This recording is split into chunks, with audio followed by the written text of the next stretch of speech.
हर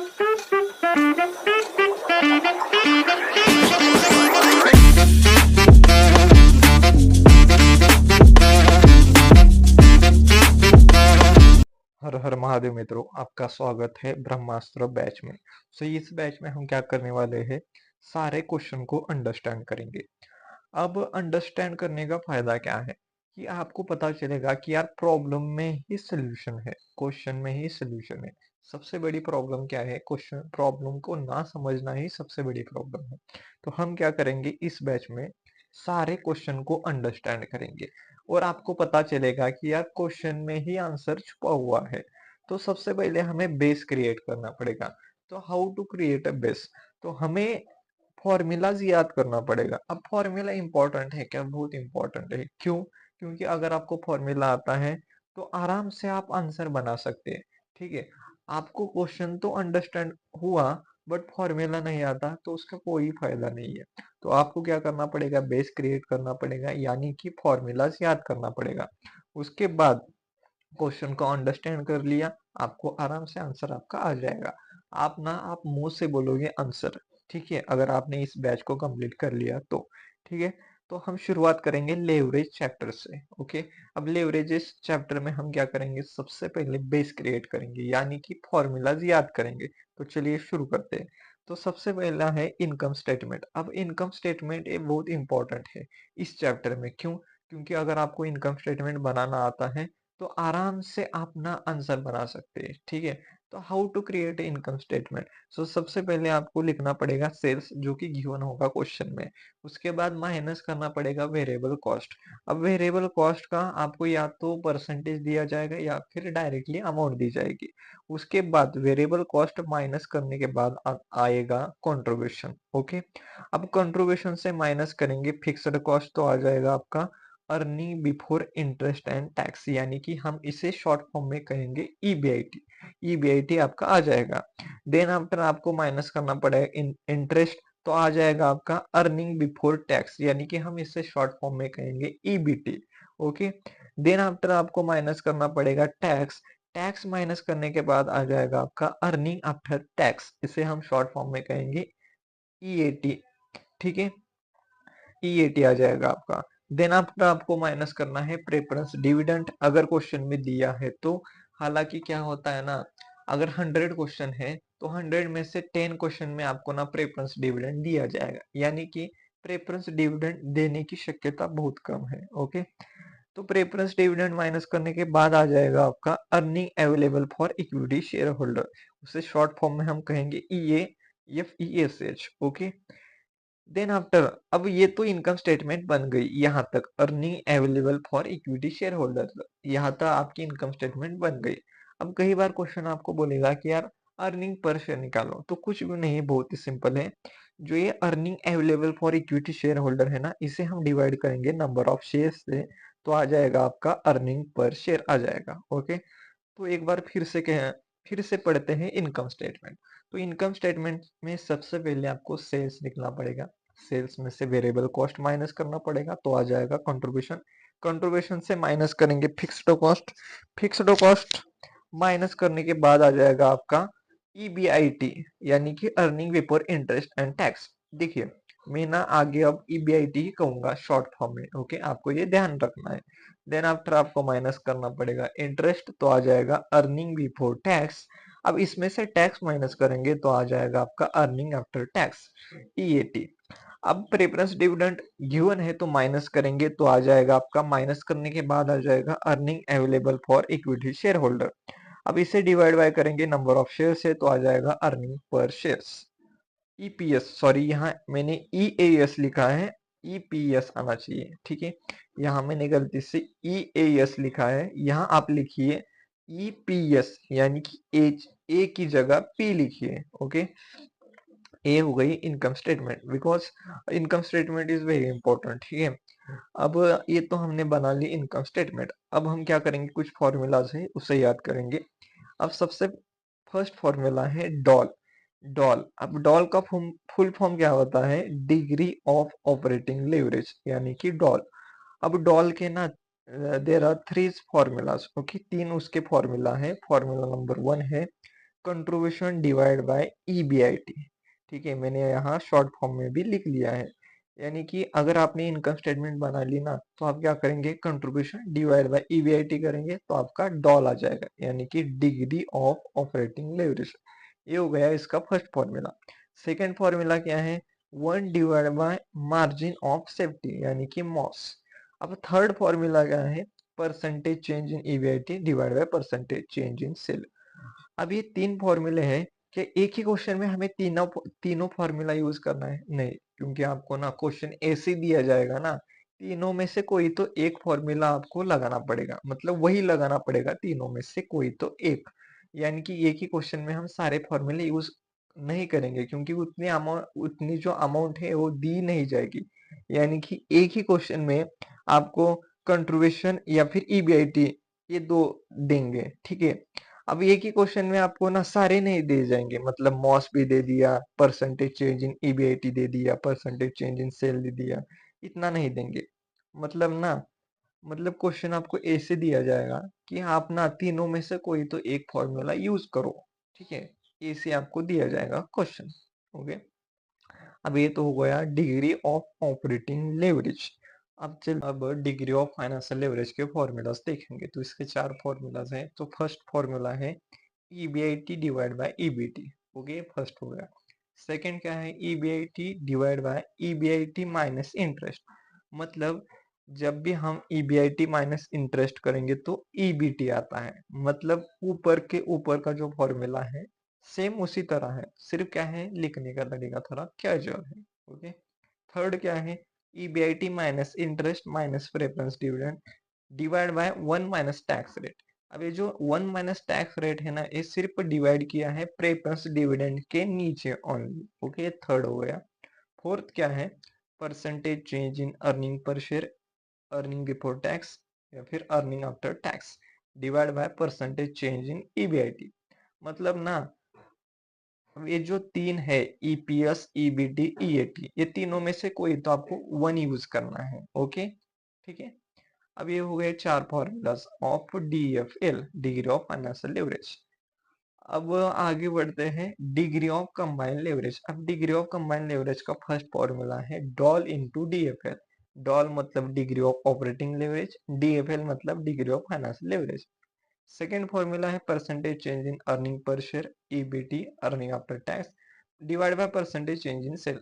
मतलब ये जो तीनों में से एक यूज करना है, ये जो तीन है ना, ये तीनों में से कोई तो एक यूज करना है, जिसकी क्वेश्चन ने वैल्यू दी है वही यूज करना है।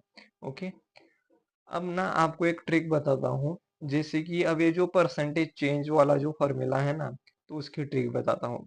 देखिए हम कहाँ आ चुके हैं, डॉल में, डिग्री ऑफ ऑपरेटिंग लेवरेज। अब इसमें ना सबसे पहले थर्ड फॉर्मूला देखिए, परसेंटेज वाला, percentage change in EBIT divide by percentage change in sale, ये हो गया फॉर्मूला। अब ना हम डीसीएल के फॉर्मूले में चलते हैं। ये तो हो गया डॉल का। अब डॉल में देखिए नीचे क्या है, परसेंटेज चेंज इन सेल है। ओके, अब डीसीएल में चलते हैं। डीसीएल में देखिए, अब यहाँ देखिए परसेंटेज वाला फॉर्मूला, नीचे क्या है, परसेंटेज चेंज इन सेल, यानी कि डीएफएल, सॉरी, डॉल, डॉल और डीसीएल, जो परसेंटेज वाला फॉर्मूला है उसके डिनोमिनेटर में percentage change in sale same है, यानी कि दोनों केस में परसेंटेज चेंज इन सेल नीचे आएगा। ओके, ये हो गई एक ट्रिक। अब सेकेंड ट्रिक है डीएफएल के फॉर्मूले में, DFL degree of financial leverage. अब इसमें जो परसेंटेज वाला फॉर्मूला है उसको किस तरीके से लिखा है वो देखिए। अब ऊपर क्या है, यहाँ देखिए अर्निंग बिफोर टैक्स है। Okay, earning before tax, EPS earning after tax. अब इन दोनों को भूल जाइए, किसको, अर्निंग पर शेयर को भूल जाइए, अर्निंग आफ्टर टैक्स को भूल जाइए। अब सिर्फ फोकस कीजिए अर्निंग बिफोर टैक्स पे। ओके, और नीचे क्या है, ईबीआईटी। ओके, ऊपर क्या है, ईबीटी, नीचे क्या है, ईबीआईटी, यानी कि percentage change in EBT divide by percentage change in EBIT.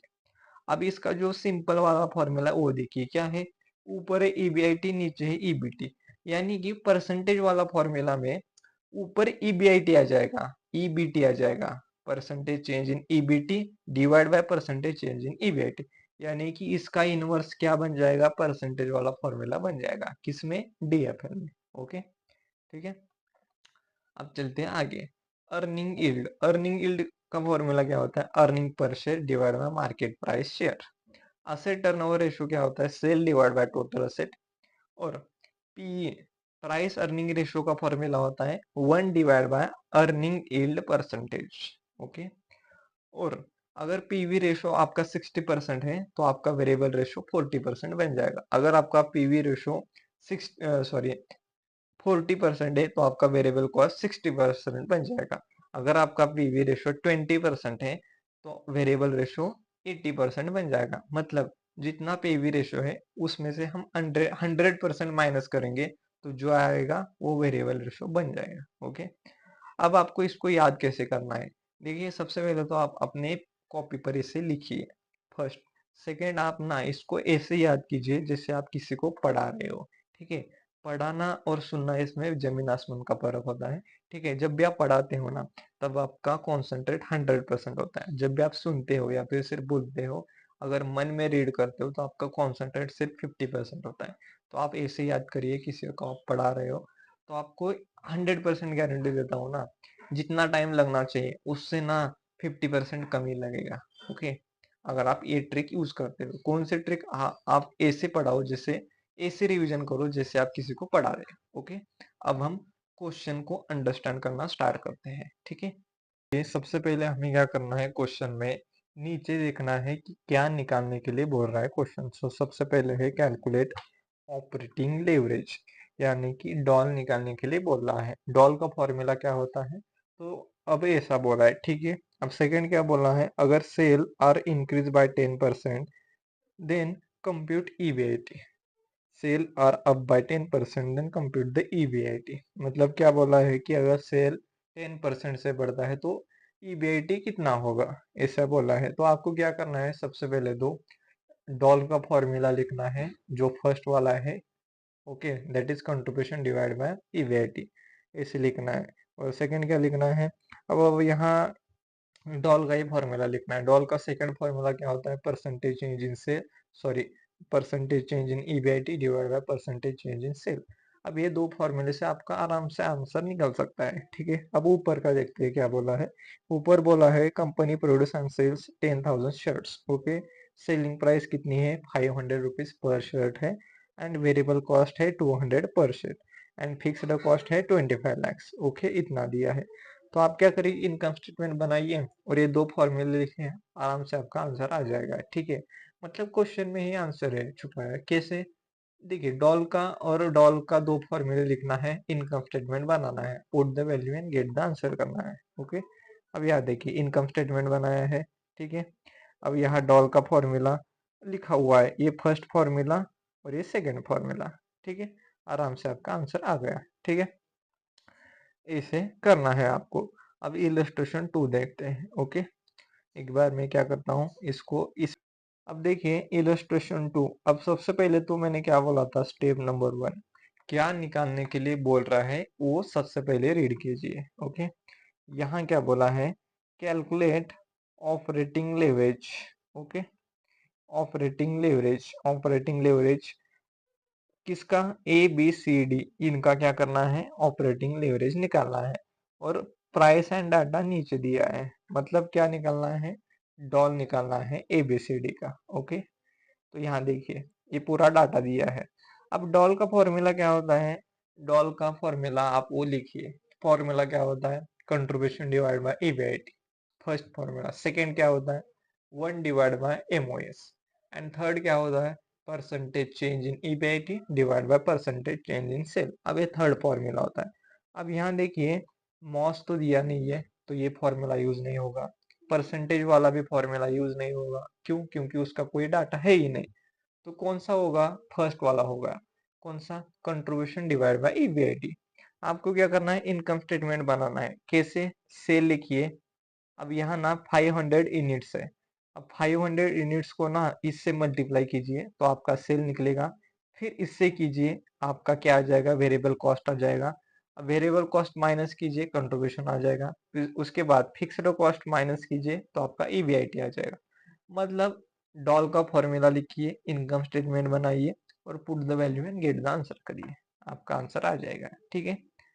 Same ऐसे ही किया है। देखिए आप, सेल लिखा है, उसके बाद वेरिएबल कॉस्ट। अब यहाँ ना, यहाँ कंट्रीब्यूशन दिया लिखा नहीं है। ओके, आपको लिखना है, मतलब 1 लाख माइनस 30,000 70,000 कंट्रीब्यूशन यहाँ आ जाएगा। ओके, अब ईबीआईटी आया हुआ है, फिर क्या करना है, put the value and gate the answer करना है। ओके, फिर आपका डॉल आ जाएगा। अब यहाँ सेल माइनस वेरिएबल कॉस्ट मतलब कंट्रीब्यूशन होता है, कंट्रीब्यूशन डिवाइड बाय ईबीआईटी, ये फॉर्मूला आपको यूज करना है, ABCD। ओके, इसी तरह से हमारा इलस्ट्रेशन 2 भी कंप्लीट हो चुका है। अब इलस्ट्रेशन 3 की तरफ चलते हैं।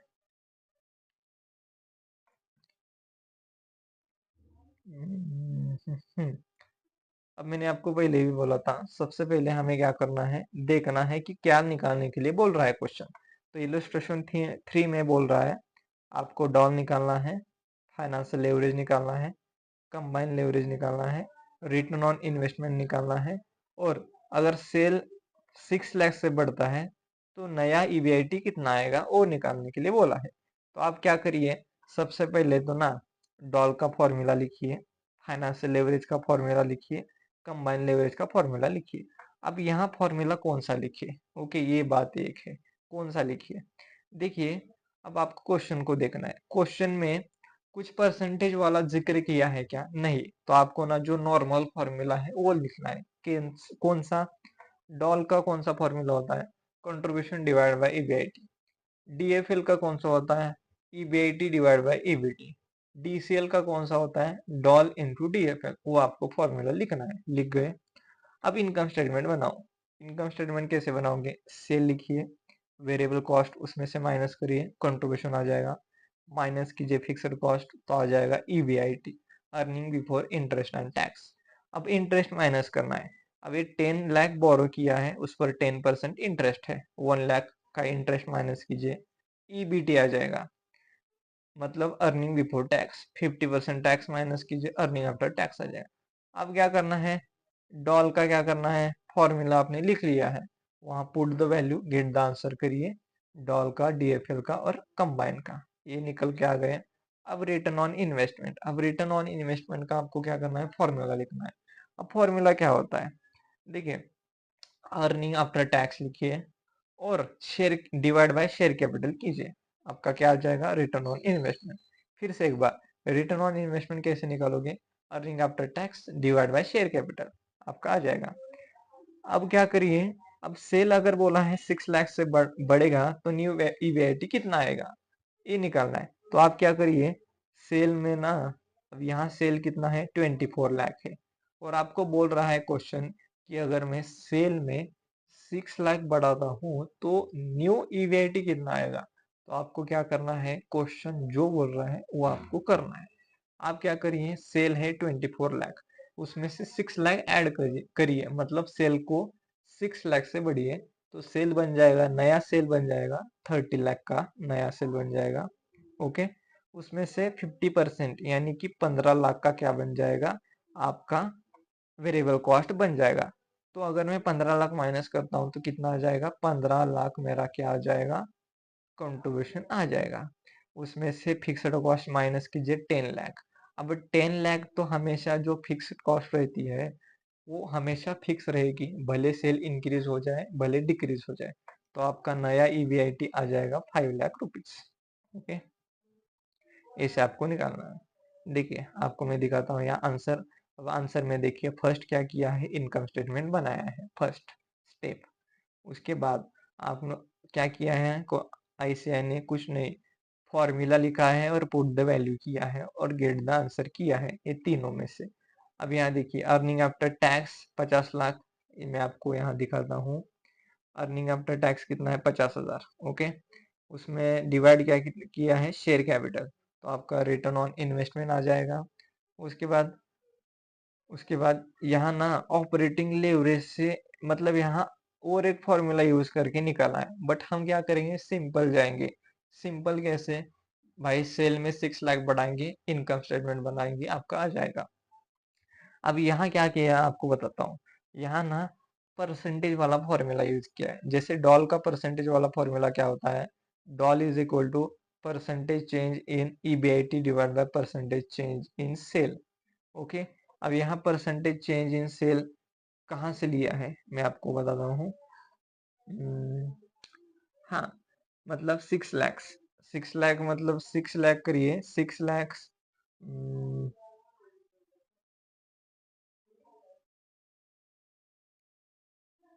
देखिए आप क्या करिए, जो मैंने वो बोला है ना इनकम स्टेटमेंट, उस तरीके से जाएंगे आराम से आएगा। क्योंकि यहाँ क्या करना पड़ेगा आपको, परसेंटेज चेंज इन सेल कितना हुआ है वो भी निकालना पड़ेगा। वो कैसे निकालोगे, 6 लाख डिवाइड बाई 24 लाख करोगे, इंटू 100 करोगे तो आ जाए। मतलब क्या है, ये लंबी प्रोसेस है। उससे अच्छा आप क्या करिए, सिंपल तरीके से जाइए, सिंपल आसान लॉजिक के साथ जाइए। कैसे, 24 लाख में 6 लाख जोड़िए, मतलब सेल 6 लाख से बढ़ाइए, आपका न्यू वीआईटी आ जाएगा। ओके, ये हो गया। एक मिनट रुकिए, यहाँ माइक चालू है। अब ना इलस्ट्रेशन 3 खत्म हो चुका है, अब इलस्ट्रेशन 4 की तरफ चलते हैं। अब इलस्ट्रेशन 4 में तो हमारा तरीका क्या है, हम सबसे पहले देखते हैं कि यार क्वेश्चन क्या निकालने के लिए बोल रहा है, वो देखेंगे। ओके, तो यहाँ देखते हैं। तो यहाँ बोला है कैलकुलेट करिए operating leverage, combined leverage, earning per share. Okay, ये 3 निकालने के लिए बोला है आपको। और नीचे क्या बोला है कि कैलकुलेशन दिखाए, भले ही पॉइंट में हो आपको कैलकुलेशन दिखाना है। तो सबसे पहले तो मैं क्या करूंगा, इनकम स्टेटमेंट बनाऊंगा। अब इनकम स्टेटमेंट कैसे, सेल फर्स्ट लिखूंगा, उसके बाद वेरिएबल कॉस्ट। अब वेरिएबल की कॉस्ट यहाँ दिया नहीं है, बट वेरिएबल रेशो दिया है। वो कैसे, अगर पीवी रेशो 27.55% है तो वेरिएबल रेशो कितना, इसमें से -100 करिए, तो रिमेनिंग जो होगा वो वेरिएबल रेशो बन जाएगा। ओके, तो मेरे पास क्या क्या है, सेल्स है और वेरिएबल रेशो का परसेंटेज है। तो मैं सेल में से वेरिएबल कॉस्ट माइनस करूंगा तो कंट्रीब्यूशन आ जाएगा। उसके बाद फिक्स्ड कॉस्ट, फिक्स कॉस्ट दी है 6,96,000, वो लिखूंगा। ओके, ये हो गया। फिर मैं क्या करूंगा, फिर मैं फिक्स्ड कॉस्ट इंटरेस्ट माइनस करूंगा। इंटरेस्ट माइनस करने के बाद अब यहाँ इंटरेस्ट कितना है, इंटरेस्ट देखिए 12% बॉन्ड्स है। ओके, और 37 लाख वैल्यू है। 37 लाख इंटू 12% करूंगा तो मेरा इंटरेस्ट आ जाएगा। इंटरेस्ट माइनस करने के बाद क्या आ जाएगा, ई बी आई, ईबीटी आ जाएगा, ईबीटी। ओके, एक मिनट रुकिएगा, फिर से करते हैं। से लिखूंगा। ओके, एक बार फिर से मेरा ध्यान कहीं और चला गया था। एक मिनट रुकिए। ओके, एक मिनट रुकिए, 1 मिनट। हम कहाँ थे भाई, हाँ, देखिए। तो आपको फर्स्ट क्या लिखना है, इनकम स्टेटमेंट बनाना है। ओके, तो जरा क्वेश्चन को ध्यान से देखिए, क्वेश्चन में क्या दिया है, फाइनेंशियल लेवरेज दिया है। ओके, फाइनेंशियल लेवरेज दिया है। ओके, इसको मैं हाईलाइट करता हूँ। ओके, ये दिया है फाइनेंशियल लेवरेज। तो आपको इनकम स्टेटमेंट बनाना है, तो कैसे बनाओगे, सबसे पहले मैं लिखूंगा सेल्स, उसमें से माइनस करूंगा वेरिएबल रेश कॉस्ट। अब वेरिएबल कॉस्ट दी है क्या, नहीं दिया है, बट प्रॉफिट वॉल्यूम रेशो दिया है। कितना दिया है, 27.55%। अगर पीवी रेशो 27.55% है तो वेरिएबल रेशो कितना होगा, कुछ नहीं है। क्या करेंगे, 100 माइनस 27.55% करोगे तो जो आएगा वो वेरिएबल रेशो का परसेंटेज आ जाएगा। तो मैं क्या करूंगा, 84 लाख माइनस वेरिएबल रेशो का परसेंटेज करूंगा तो कंट्रीब्यूशन आ जाएगा। अब कंट्रीब्यूशन से फिक्स्ड कॉस्ट माइनस करेंगे, 6,96,000। अब ना आपको आंसर दिखाता हूँ यहाँ तक। ओके, यहाँ तक दिखाता हूँ। ठीक है, हमने क्या किया, सेल लिखा, सेल लिखा, यहाँ अलग तरीके से दिया है, दिखाया है। ओके, डायरेक्टली कंट्रीब्यूशन निकाला हुआ है, बट हम उस तरीके से जाएंगे तो भी आंसर यही आएगा, कंट्रीब्यूशन। ओके, उसके बाद माइनस करेंगे फिक्स्ड कॉस्ट, तो आ जाएगा हमारा क्या, ईबीआईटी, इतना आ गया ईबीआईटी। अब क्या करेंगे, ईबीआईटी में से इंटरेस्ट माइनस करेंगे। अब यहाँ देखिए, लोन कितना है, 37 लाख, उसमें से 12% क्या है, इंटरेस्ट है। तो 37 लाख इंटू 12% करोगे तो इंटरेस्ट आ जाएगा। ओके, यहाँ आ जाएगा। ठीक है, कितना, 4,44,000, ये आ गया। अब आप ये पूछेंगे कि यार ये क्यों लिखा है, बैलेंसिंग फिगर वाला क्यों लिखा है, क्योंकि आपको बताता हूँ। समझिए कि 1 मिनट के लिए आप क्या करिए, इसको भूल जाइए, ये जो है ना, 1 मिनट रुकिए।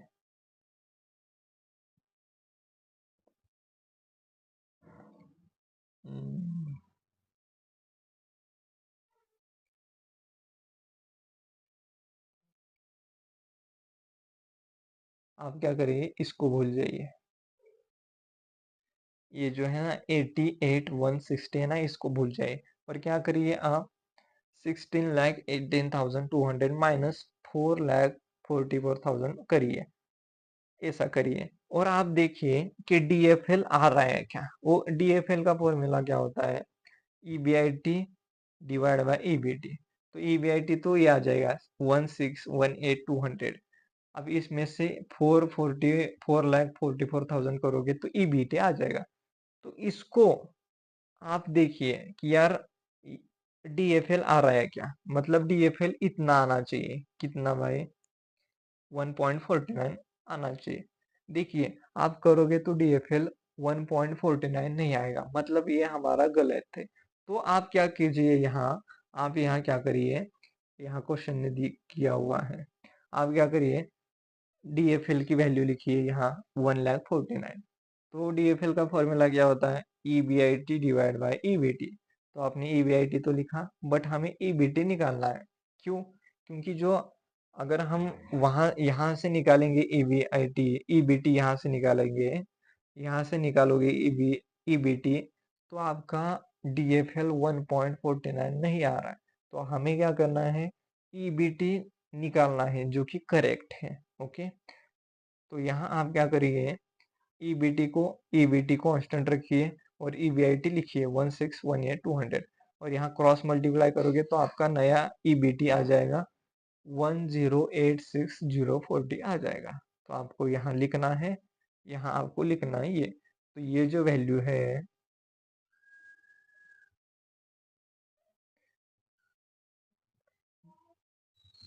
तो ये जो वैल्यू है ना 88,160, ये बैलेंसिंग फिगर से आ जाएगी। ओके, फिर से आपको एक बार बताता हूँ। देखिए हमें क्या करना है, डीएफएल 1.49 करेक्ट है या नहीं हमें चेक करना है। चेक कैसे करोगे, आप यहाँ तक आ चुकी है, कहाँ तक, इंटरेस्ट तक, कहाँ तक, इंटरेस्ट तक। ठीक है, अभी इंटरेस्ट माइनस करोगे यहाँ, मतलब 444,000 माइनस करोगे तो ईबीटी आ जाएगा। तो आपको चेक करना है ईबीआईटी डिवाइड बाय ईबीटी आ रहा है क्या, नहीं आ रहा है, 1.49 नहीं आ रहा है। तो आपको क्या करना है, यहाँ यहाँ फॉर्मूला लिखना है डीएफएल का। तो यहाँ ईबीआईटी तो वो लिखना है 16,18,200 लिखना है। ओके, और ईबीटी को कांस्टेंट रखना है क्योंकि हमें नया निकालना है। तो आप यहाँ क्रॉस मल्टीप्लाई करोगे तो ये आ जाएगा, करेक्ट ईबीटी आ जाएगा। तो आपको यहाँ लिखना है इनकम स्टेटमेंट में, तो जो बैलेंसिंग फिगर से आ जाएगा वो आपका अदर इंटरेस्ट आ जाएगा। ओके, उसके बाद लास्ट टैक्स, टैक्स माइनस करो, प्रॉफिट आफ्टर टैक्स आ जाएगा। अब हमें क्या क्या निकालने के लिए बोला है, ऑपरेटिंग लेवरेज, आप इसका फॉर्मूला लिखिए, कंबाइन का फॉर्मूला लिखिए और earning per share, earning per share उसका भी फॉर्मूला लिखिए। कैसे, profit after tax divide by shares करोगे तो अर्निंग पर शेयर आ जाएगा। ठीक है, वही करना है। देखिए ये हमने फॉर्मूला लिखा, इनकम स्टेटमेंट में देखेंगे, put the value, get the answer करेंगे। कंबाइन लेवरेज कैसे, डॉल इनटू डीएफएल, डीएफएल तो ऑलरेडी दिया हुआ है क्वेश्चन ने, वो यहाँ लिखेंगे और डॉल हमने ऊपर निकाला है वहां लिखेंगे तो आपका आंसर आ जाएगा कंबाइन लेवरेज। और अर्निंग पर शेयर कैसा, profit after tax divide by number of shares. अब नंबर ऑफ शेयर्स कितने हैं, क्वेश्चन में देखिए, क्वेश्चन में देखिए बोला है 15 लाख का शेयर कैपिटल है और face value 10 rupees each share है। तो 50 लाख डिवाइड बाय 10 करोगे तो आपके नंबर ऑफ शेयर्स आ जाएंगे। इसी तरह से इलस्ट्रेशन 4 भी खत्म हो चुका है। ओके, ठीक है, अब आगे बढ़ते हैं इलस्ट्रेशन 5। ओके, अब इलस्ट्रेशन 5 में सबसे पहले तो हम क्या करते हैं, नीचे देखेंगे कि यार क्वेश्चन की रिक्वायरमेंट क्या है, क्वेश्चन क्या निकालने के लिए बोल रहा है वो देखेंगे। तो यहाँ बोल रहा है आपको क्या करना है, ईवीआईटी निकालना है, सेल्स निकालना है, फिक्स्ड कॉस्ट निकालना है और कौन सी कंपनी बेटर है वो आपको on the basis of leverages वो आपको बताना है। वो कैसे बताएंगे, देखिए जिस कंपनी का लेवरेज यानी कि कंबाइन लेवरेज कम होगा वो कंपनी बेटर है। ओके, ठीक है, अब आप यहाँ देखिए क्वेश्चन, क्वेश्चन कैसे दिया हुआ है, ए लिमिटेड बी लिमिटेड दो कंपनी है, वेरिएबल रेशियो दिया है 60-50, इंटरेस्ट दिया है 20,000 1 लाख, ऑपरेटिंग लेवरेज दिया है, फाइनेंशियल लेवरेज दिया है और टैक्स दिया है। देखिए आप क्या करिए, मैंने आपको पहले ही बोला था क्वेश्चन में ही आंसर छुपा हुआ है। आप देखिए, आपको ना कौन सा फॉर्मूला यूज करना है वो क्वेश्चन खुद ही देगा। यहाँ डॉल लिया, डॉल आपको दिया है तो आप क्या करिए, डॉल का फॉर्मूला लिखिए, कंट्रीब्यूशन डिवाइड बाय ईबीआईटी हो गया। उसके बाद फाइनेंशियल लेवरेज, अब फाइनेंशियल लेवरेज का फॉर्मूला लिखिए, क्या है, ईबीआईटी डिवाइड बाय ईबीटी। अब यहाँ ईबीआईटी भी नहीं है, ईबीटी भी नहीं है, तो आप क्या करिए, दूसरा फॉर्मूला लिखिए, कौन सा, EBIT divide by EBIT minus interest. Interest तो यहाँ इंटरेस्ट है ना, तो आपको वो फॉर्मूला लिखना है।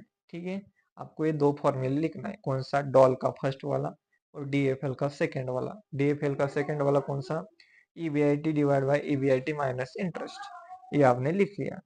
अब यहाँ मेन मेन चीज क्या है, आपको ना, आपको इनकम स्टेटमेंट बनाना है। अब इनकम स्टेटमेंट कैसे बनाएंगे, सेम, फर्स्ट लिखिए सेल। ओके, सेल लिखना है आपको। ठीक है, सेल माइनस वेरिएबल कॉस्ट। अब वेरिएबल कॉस्ट भी नहीं है, सेल भी नहीं है, तो उसे ब्लैंक रखिए। ओके, तो कंट्रीब्यूशन आ जाएगा, सेम रखिए। अब कंट्रीब्यूशन भी कुछ नहीं है तो उसे एज इट इज सेम रखिए, माइनस फिक्स्ड कॉस्ट। अब यहाँ फिक्स्ड कॉस्ट दिया है क्या, फिक्स कॉस्ट भी दिया नहीं है, ठीक है भाई, कोई बात नहीं। तो क्या आ जाएगा, माइनस करिए फिक्स्ड कॉस्ट तो आ जाएगा ईबीआईटी। अब ईबीआईटी में से माइनस करेंगे इंटरेस्ट तो आ जाएगा ईबीटी। अब ईबीटी से माइनस टैक्स करेंगे तो अर्निंग आफ्टर टैक्स आ जाएगा। ओके, तो इनकम स्टेटमेंट में देखिए आपको ना सिर्फ दो ही चीजें आ जाएगी, इंटरेस्ट, सॉरी वन चीज आ जाएगी, इंटरेस्ट, सिर्फ इंटरेस्ट ही है।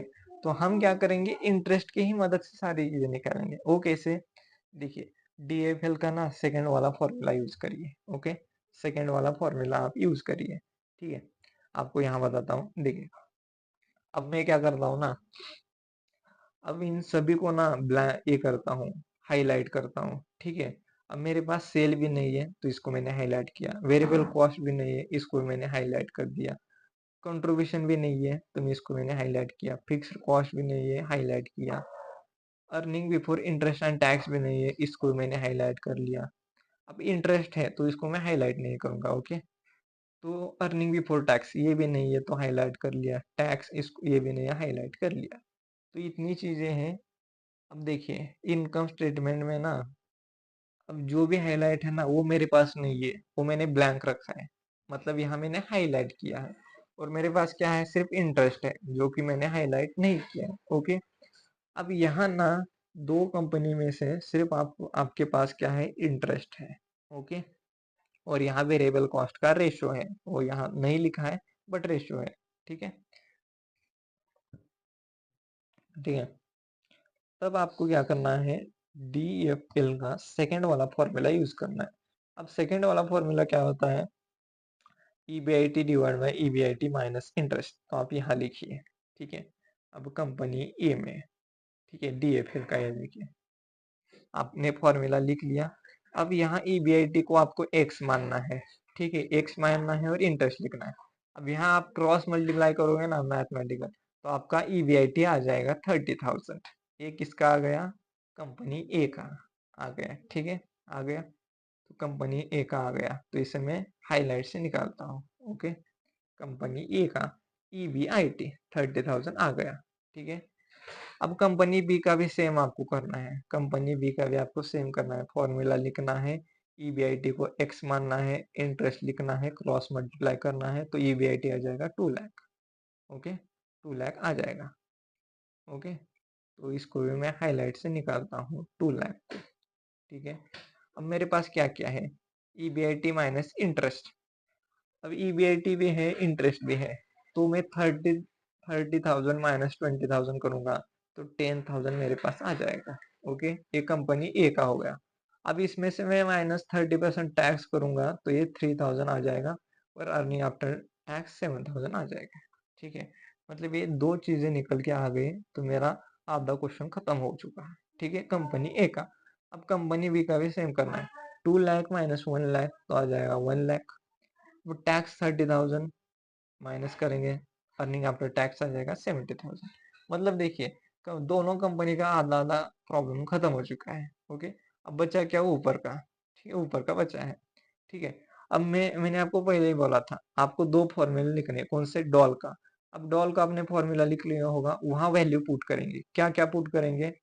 मेरे पास क्या है, कंट्रीब्यूशन नहीं है बट ईबीआईटी है, तो मैं क्या करूंगा, कंट्रीब्यूशन को कांस्टेंट रखूंगा, ईबीआईटी की वैल्यू लिखूंगा, डॉल की वैल्यू लिखूंगा, तो मेरा क्या आ जाएगा, कंट्रीब्यूशन आ जाएगा। देखिए मैंने डॉल का फॉर्मूला लिख लिया था, तो डॉल की वैल्यू है मेरे पास, ईबीआईटी 30,000 है, कंट्रीब्यूशन को मैं कांस्टेंट रखूंगा, तो मेरा कंट्रीब्यूशन आ जाएगा कितना, 1,50,000 आ जाएगा, 1,50,000 आ जाएगा।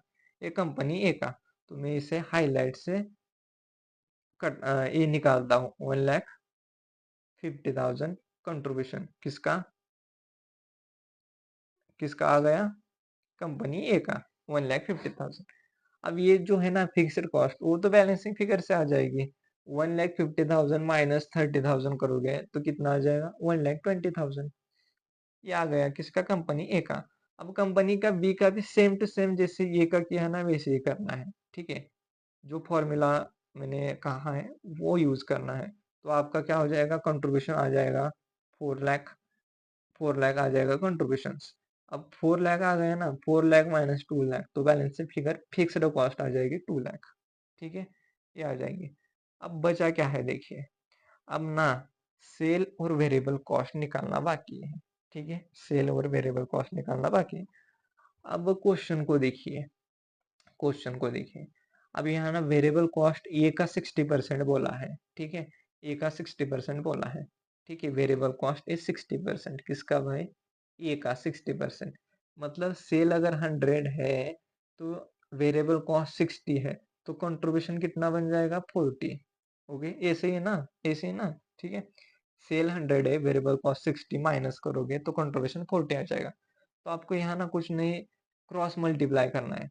मतलब 100 के लिए कैसा, अब इसको ऐसे लिखिए। ठीक है, ऐसे लिखिए, यहाँ मैं आपको बताता हूँ, 100 है कि ये 100 है सेल। अब सेल मेरे पास नहीं है तो इसे मैं क्वेश्चन मार्क करता हूँ, और मेरे पास कितना है, कंट्रीब्यूशन है 40, और कंट्रीब्यूशन की वैल्यू कितनी है, कंट्रीब्यूशन की वैल्यू है 1,50,000, 1,50,000। ओके, 50,000, तो इसे क्रॉस मल्टीप्लाई करिए, 100 इंटू 1,50,000 डिवाइड बाय क्या करिए, 40 करिए, तो आपका ना सेल्स आ जाएगा, सेल आ जाएगा कितना, 3,75,000 आ जाएगा। अब 3,75,000 आ गया, 3 लाख, और ये वेरिएबल कॉस्ट अब बैलेंसिंग फिगर से निकालिए, 3,75,000 माइनस 1,50,000 करिए, तो आपका क्या आ जाएगा, 2,25,000 आपका वेरिएबल कॉस्ट आ जाएगा। ओके, ये हो गया कंपनी ए का। कंपनी बी का भी सेम करिए, आपका आ जाएगा आंसर, सेम टू सेम आ जाएगा। एक बार मैं फिर से बताता हूँ कंपनी ए का। अब देखिए 100 क्या है, अब वेरिएबल कॉस्ट 60% दिया है और सेल दिया है 100%, तो सेल तो मेरे पास नहीं है, तो मैं 100 को क्या करता हूँ, 100 को मैं क्वेश्चन मार्क करता हूँ, आगे क्वेश्चन मार्क करता हूँ, क्यों, क्योंकि मेरे पास वैल्यू है ही नहीं। और 40 को मैं 1,50,000 करता हूँ, क्यों, क्योंकि मेरा कंट्रीब्यूशन है 1,50,000। अब इसे अगर मैं क्रॉस मल्टीप्लाई करता हूँ तो मेरा आ जाएगा क्या, सेल आ जाएगा। सेल आ गया तो वेरिएबल कॉस्ट बैलेंसिंग फिगर से आ जाएगा। ओके, कंपनी बी का भी सेम करना है। अब क्वेश्चन ने क्या क्या बोला था निकालने के लिए, क्वेश्चन ने क्या क्या बोला था, क्वेश्चन ने बोला था आपको ईबीआईटी निकालना है, वो हमने निकाल लिया, सेल भी निकाल लिया, फिक्स्ड कॉस्ट भी निकाल लिया। अब आपको क्या करना है, कौन सी कंपनी बेटर है वो आपको निकालना है। तो बहुत ही सिंपल है, अब डीसीएल की मदद से निकालिए। डीसीएल का मतलब होता है डिग्री ऑफ कंबाइन लेवरेज। अब डिग्री ऑफ कंबाइन लेवरेज मतलब क्या, डॉल इंटू डीएफएल। अब डॉल कितना है, 5 है, डीएफएल कितना है, 3। 5 इंटू 3 15 आ जाएगा कंपनी ए का, और 4 आ जाएगा कंपनी बी का। अब देखिए डॉल ना, डीसीएल कम किसका है, कंपनी बी का है, तो company B is better than A. Okay, तो आप यहाँ देख सकते हैं, यहाँ आप देख सकते हैं,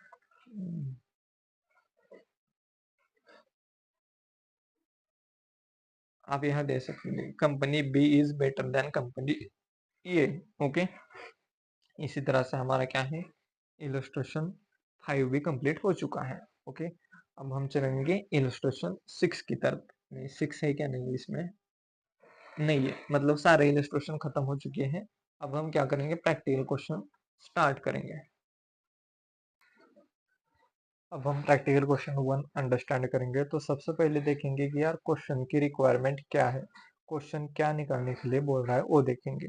तो यहाँ देखिए, यहाँ बोल रहा है क्वेश्चन कि आपको क्या करना है, calculate percentage change in earning per share निकालना है, दैट इज ईपीएस निकालना है।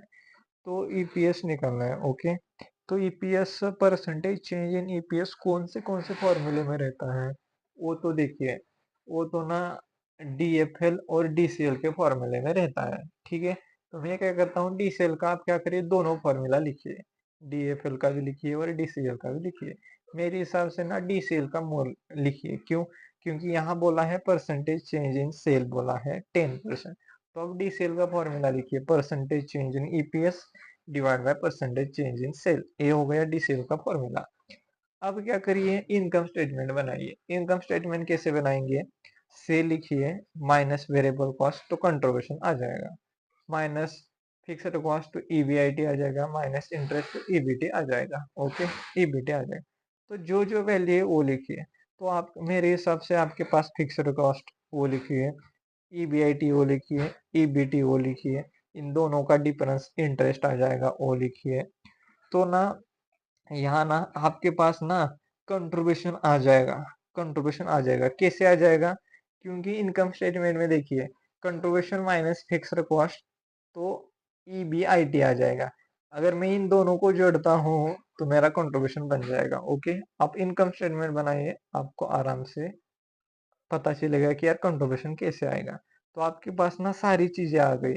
अब आपको क्या करना है, अब डीसीएल कैसे निकालें, डीसीएल निकालने के लिए आपको क्या करना पड़ेगा, डॉल निकालना पड़ेगा, डीएफएल निकालना पड़ेगा। आपके पास ऑलरेडी इनकम स्टेटमेंट है तो आप क्या करिए, डॉल निकालिए। डॉल कैसे निकालेंगे, contribution divide by EBIT, DOL आ गया। डीएफएल कैसे निकालेंगे, ईबीआईटी डिवाइड बाय ईबीटी, जो सारी वैल्यू दी है। अब डीसीएल निकालिए, DCL is equal to DOL into DFL. अब डीसीएल आ गया। अब डीसीएल का हमने फॉर्मूला लिखा था, डीसीएल की वैल्यू लिखिए, डीसीएल की value plus percentage change in sale, percentage percentage change in earning per share को एक्स मानिए, आपका आंसर आ जाएगा। एक बार आंसर दिखाता हूँ इसका, ठीक है।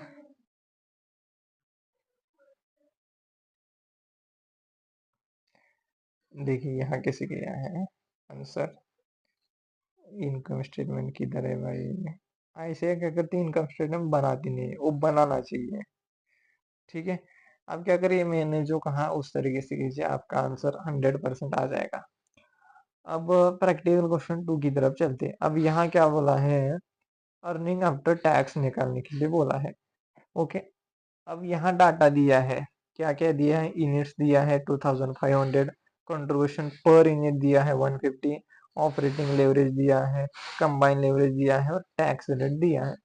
अब आपको निकालना है अर्निंग आफ्टर टैक्स। तो आप क्या करिए, इनकम स्टेटमेंट बनाइए। इनकम स्टेटमेंट कैसे, सेल से लेके अर्निंग आफ्टर टैक्स तक, ओके, इनकम स्टेटमेंट बनाइए। अब आप लिखिए आपके पास क्या क्या है, आपके पास कंट्रीब्यूशन है वो लिखिए, ठीक है। आपके पास जो जो है वो लिखिए। तो मैं आपको बताता हूँ हमारे पास क्या है, देखिए हमारे पास क्या क्या है वो लिखिए। तो हमारे पास ना कंट्रीब्यूशन पर यूनिट है, तो आपको क्या करना है, वो लिखना है कंट्रीब्यूशन पर यूनिट, सिर्फ इतनी ही चीजें हैं। तो दूसरा आप क्या करिए, आप ना डॉल का फॉर्मूला लिखिए, डॉल का। अब डॉल का फॉर्मूला क्या होता है, कंट्रीब्यूशन डिवाइड बाय ईबीआईटी, वो लिख लिया, लिख लिया, ओके। अब आप ना, आपके पास कंट्रीब्यूशन भी है, डॉल भी है, तो बचा क्या है, ईबीआईटी, आपका ईबीआईटी आ जाएगा, ओके। ईबीआईटी आ गया। देन आफ्टर, अब डीएफएल, डीएफएल का आप क्या करिए, अब डीएफएल निकालिए। डीएफएल कैसे, इन दोनों, इन डीसीएल यहाँ है, डॉल भी है, तो इन दोनों की मदद से आप डीएफएल निकालेंगे। कैसे निकालेंगे, DCL is equal to DOL into DFL, okay, वो आ गया। आने के बाद आपका डीएफएल यहाँ आ जाएगा, डीएफएल आ गया, ठीक है। डीएफएल आ गया, इसका फॉर्मूला लिखिए, EBIT divide by EBT. EBIT हमने निकाला था तो ईबीटी हमारा यहाँ निकल कर आ जाएगा, क्योंकि हमारे पास डीएफएल भी है, ईबीआईटी भी है, तो ईबीटी आ जाएगा, ठीक है। Earning before tax, earning before tax आ गया। फिर माइनस करिए टैक्स, तो आपका अर्निंग आफ्टर टैक्स आ जाएगा। एक बार फिर से मैं आपको बताना चाहता हूँ, क्योंकि बहुत डिस्टर्ब हुआ इस क्वेश्चन में मैं। एक बार फिर से बताता हूँ। देखिए, हमें क्या करना है, अर्निंग आफ्टर टैक्स निकालना है। तो सबसे पहले आप इनकम स्टेटमेंट बनाइए।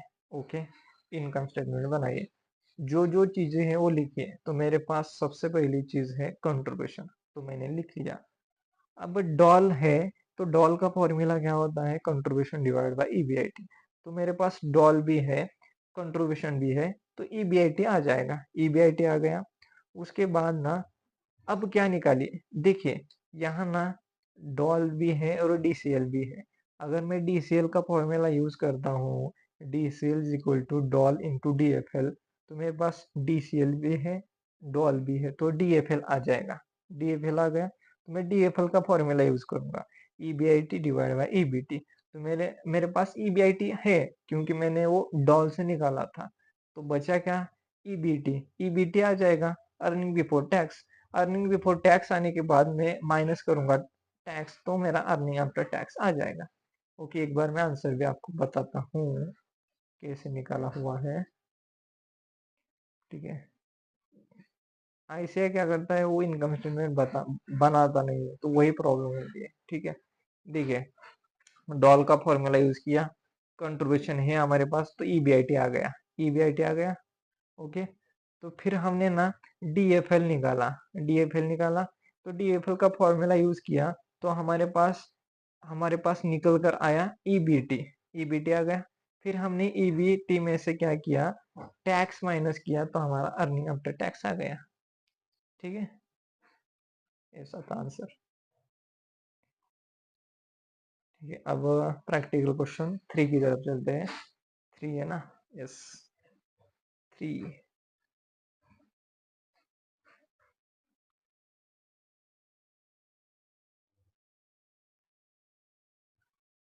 अब प्रैक्टिकल क्वेश्चन 3 क्या बोलता है, देखिए आपको क्या बनाना है, prepare income statement of the company. Income statement बनाना है कंपनी का। ओके, बनाएंगे। ओके, तो आप क्या करिए, इनकम स्टेटमेंट लिखिए, सारा चीज, sale, variable cost, contribution, fixed cost, EBIT, interest, EBT, tax, earning after tax, यहाँ तक लिख लिया। तो आपको क्या क्या नजर आ रहा है वो लिखिए। तो मुझको ना सबसे पहले नजर आ रहा है इंटरेस्ट, तो मैं इंटरेस्ट लिखूंगा, लिख लिया इंटरेस्ट। उसके बाद वेरिएबल रेशो का परसेंटेज भी नजर आ रहा है, यानी कि अगर पीवी रेशो 25% है, तो वेरिएबल रेशो 75% बन जाएगा।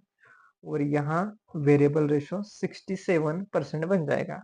वो कैसे, पीवी रेशो में से 100 माइनस करोगे, तो जो भी आएगा वो वेरिएबल रेशो आ जाएगा। ओके, इतना नजर आ चुका है मुझको।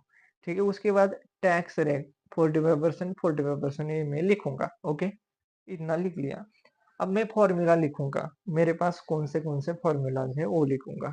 ओके, तो फॉर्मूला क्या है, सबसे पहले मैं फॉर्मूला लिखूंगा डीएफएल का। डीएफएल का कौन सा लिखूंगा भाई, मैं सेकेंड वाला लिखूंगा, EBIT divide by EBIT minus interest. क्योंकि मैं अगर इस फॉर्मूले में मैं इंटरेस्ट लिखूंगा और ईबीआईटी को एक्स मानूंगा, तो मेरे पास क्या आ जाएगा, ईबीआईटी आ जाएगा, यानी कि एक्स की वैल्यू आ जाएगी, दैट इज ईबीआईटी की वैल्यू आ जाएगी। ओके, ये आ जाएगा। ठीक है, अब उसके बाद मैं ना यहाँ डॉल का भी फॉर्मूला लिखूंगा। क्यों, आप बोलेंगे यहाँ तो डॉल दिया नहीं है, बट मार्जिन ऑफ सेफ्टी दिया है, मार्जिन ऑफ सेफ्टी की मदद से मैं डॉल निकालूंगा। तो डॉल का फॉर्मूला क्या होता है, DOL is equal to 1 divide by M O S. तो मेरा यहाँ आ जाएगा डॉल। डॉल आने के बाद ना मैं डॉल का फॉर्मूला यूज करूंगा, कंट्रीब्यूशन डिवाइड बाय ईबीआईटी। तो यहाँ ना कंट्रीब्यूशन, ईबीआईटी तो मेरे पास है, मैंने कहाँ से निकाला था, डीएफएल की मदद से निकाला था। तो मैं यहाँ क्या करूंगा, मेरे पास कंट्रीब्यूशन आ जाएगा। तो मेरे पास क्या क्या आया, कंट्रीब्यूशन आ गया, ईबीआईटी आ गया, और ईबी इंटरेस्ट भी आ गया। तो मैं यहाँ क्या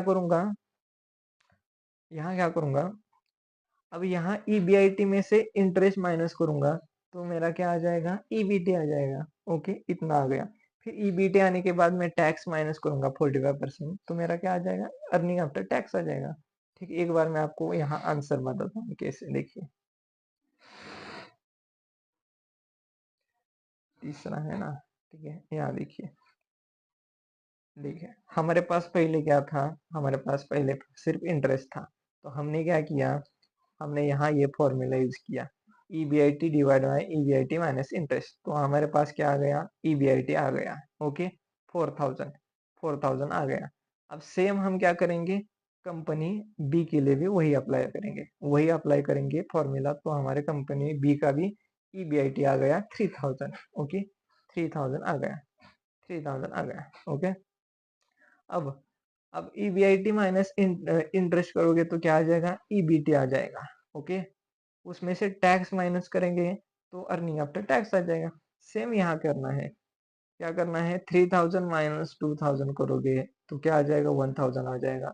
माइनस टैक्स करना है तो आ जाएगा अर्निंग आफ्टर टैक्स। ओके, ये आ गया, इतना तो हो गया। और अब क्या करना है, डॉल का फॉर्मूला यूज करना है। डॉल का फॉर्मूला यूज करके हमें कंट्रीब्यूशन आ जाएगा। ओके, यहाँ देखिए, कंपनी ए में क्या किया है, कंपनी ए में 1 डिवाइड बाई MOS करके डॉल निकाला है 5।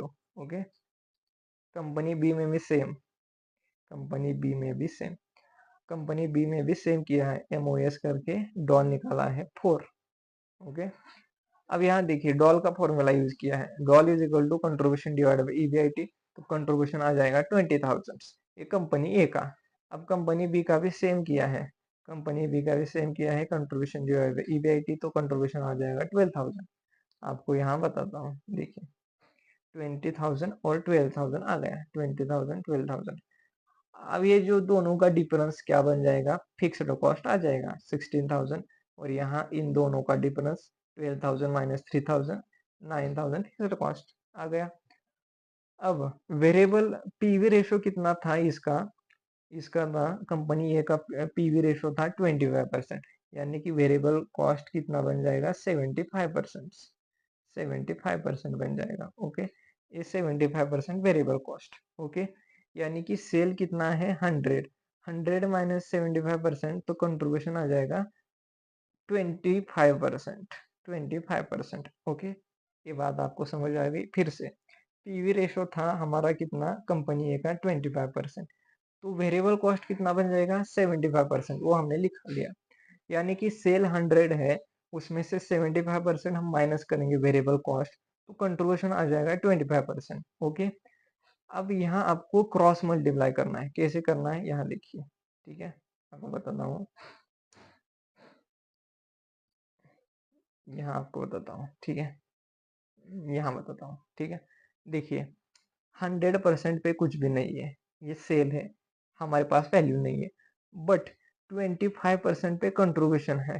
कितना कंट्रीब्यूशन है भाई, कितना है कंट्रीब्यूशन, कंट्रीब्यूशन है 20,000, 20,000 कंट्रीब्यूशन है, कंट्रीब्यूशन है 20,000, 20,000। अब इसको क्रॉस मल्टीप्लाई करिए, 100 इंटू 20,000 डिवाइड बाय 25 करिए, तो आपका क्या आ जाएगा, सेल आ जाएगा। सेल कितना आ जाएगा, सेल आ जाएगा आपका 80,000, वेरिएबल कॉस्ट माइनस, अब इन दोनों का जो डिफरेंस है ना, 80,000 माइनस 20,000, ये बैलेंसिंग फिगर आ जाएगा आपका वेरिएबल कॉस्ट। अब सेम कंपनी बी को भी वैसे ही करना है, आपका आंसर आ जाएगा। ओके, इसी तरह से करना है, ठीक है। ये हो गया प्रैक्टिकल क्वेश्चन 3। अब प्रैक्टिकल क्वेश्चन 4 की तरफ चलते हैं। अब यहाँ क्या बोला है, आपको कैलकुलेट क्या करना है वो देखिए, यहाँ कैलकुलेट करना है फाइनेंशियल लेवरेज 1,20,000 यूनिट्स का एंड 1 लाख यूनिट्स का, मतलब 2 यूनिट्स का आपको DFL निकालना है, ठीक है। सेम उसी तरह डॉल निकालना है 2 यूनिट्स का, 1,20,000 यूनिट्स एंड 1 लाख यूनिट्स, ये 2 यूनिट्स का। उसके बाद निकालना है परसेंटेज चेंज इन EPS। ओके, ये निकालना है। तो आप क्या करिए, सबसे पहले तो DFL का फॉर्मूला लिखिए, क्या होता है, EBIT divide by EBT। Doll का क्या होता है, कंट्रीब्यूशन डिवाइड बाई EBIT। ये फॉर्मूला लिख लिया। ओके, अब कुछ नहीं करना है। उसके बाद ना आपको इनकम स्टेटमेंट बनाना है। अब इनकम स्टेटमेंट बनाएंगे, ऊपर का डाटा जो है वो लिखेंगे। तो सबसे पहले इनकम स्टेटमेंट में क्या आता है, सेल आता है। देखिए यहाँ सेल दिया हुआ है 1 लाख यूनिट्स। ओके, सर एक बार क्या करते हैं, इसको रीड करते हैं, ठीक है, रीड करते हैं। तो यहाँ देखिए capital structure of the current financial year दिया है, कैपिटल स्ट्रक्चर दिया है। इक्विटी शेयर कैपिटल कितना है 10 लाख और 100 ईच, यानी कि फेस वैल्यू कितनी है 100 ईच, यानी अगर मैं इससे डिवाइड बाय 100 करता हूँ तो मेरे शेयर्स आ जाएंगे। ओके, और डिवेंचर है 10 लाख और उस पर 10% इंटरेस्ट है। और क्या हुआ है during the year, sale decrease हुआ है टू 1 लाख यूनिट्स, मतलब compare to 1,20,000 units in previous year, यानी कि पिछले साल 1,20,000 यूनिट्स का सेल था और इस साल 1 लाख है, यानी कि कितने से डिक्रीज हुआ है 20,000 से डिक्रीज हुआ है सेल। और सेलिंग प्राइस स्टूड एट 12 पर units and variable cost 8 per unit for both the years. और selling price and variable cost same है current year and previous year, यानी कि सेलिंग प्राइस 12 रुपीज है per unit and variable cost है 8 पर units both the years. उसके बाद fixed cost है 2 lakh per annum and income tax है 30%। अब आपको क्या करना है, इनकम स्टेटमेंट बनाना है। किसका, पिछले साल और करंट ईयर का। पिछले साल कितना सेल था 1,20,000 यूनिट्स का और इस साल 1 लाख यूनिट्स का। तो आप क्या करिए, लिखिए 1,20,000 यूनिट्स 1 लाख यूनिट्स। तो आपको क्या करना है, सेलिंग प्राइस इनटू यूनिट्स का मल्टीप्लाई करना है, तो आ जाएगा आपका सेल्स, वेरिएबल कॉस्ट आ जाएगा, फिर कंट्रीब्यूशन आ जाएगा। तो यहाँ तक आ गए, फिर फिक्स्ड कॉस्ट माइनस करेंगे। देखिए फिक्स्ड कॉस्ट तो बोथ द ईयर सेम रहेगी। फिक्स्ड कॉस्ट माइनस करने के बाद आ जाएगा आपका ईबीआईटी। ओके, ईबीआईटी आ जाएगा। अब यहाँ देखिए सारी वैल्यू गिवन है, कुछ भी ऐसा नया करना नहीं, सब वैल्यू गिवन है। ईबीआईटी आ जाएगा। अब ईबीआईटी आने के बाद माइनस करेंगे इंटरेस्ट। इंटरेस्ट कितना है भाई 10 लाख। 10 लाख का कितना 10%, 1 लाख इंटरेस्ट माइनस करेंगे तो ईबीटी आ जाएगा, अर्निंग बिफोर टैक्स। अब अर्निंग बिफोर टैक्स आने के बाद टैक्स रेट कितना है 30% टैक्स रेट है, वो माइनस करेंगे, अर्निंग आफ्टर टैक्स आ जाएगा। फिर कुछ नहीं करना है, put the value, get the answer करना है। डीएफएल के जो फॉर्मूला लिखा है वहां ये वैल्यू पुट करिए, डॉल का जो फॉर्मूला लिखा है वहां वैल्यू पुट करिए, आपका आंसर आ जाएगा। ये हो गए दो चीजें खत्म कर लिया हमने। अब तीसरी चीज कैसे निकलना है वो आपको बताता हूँ।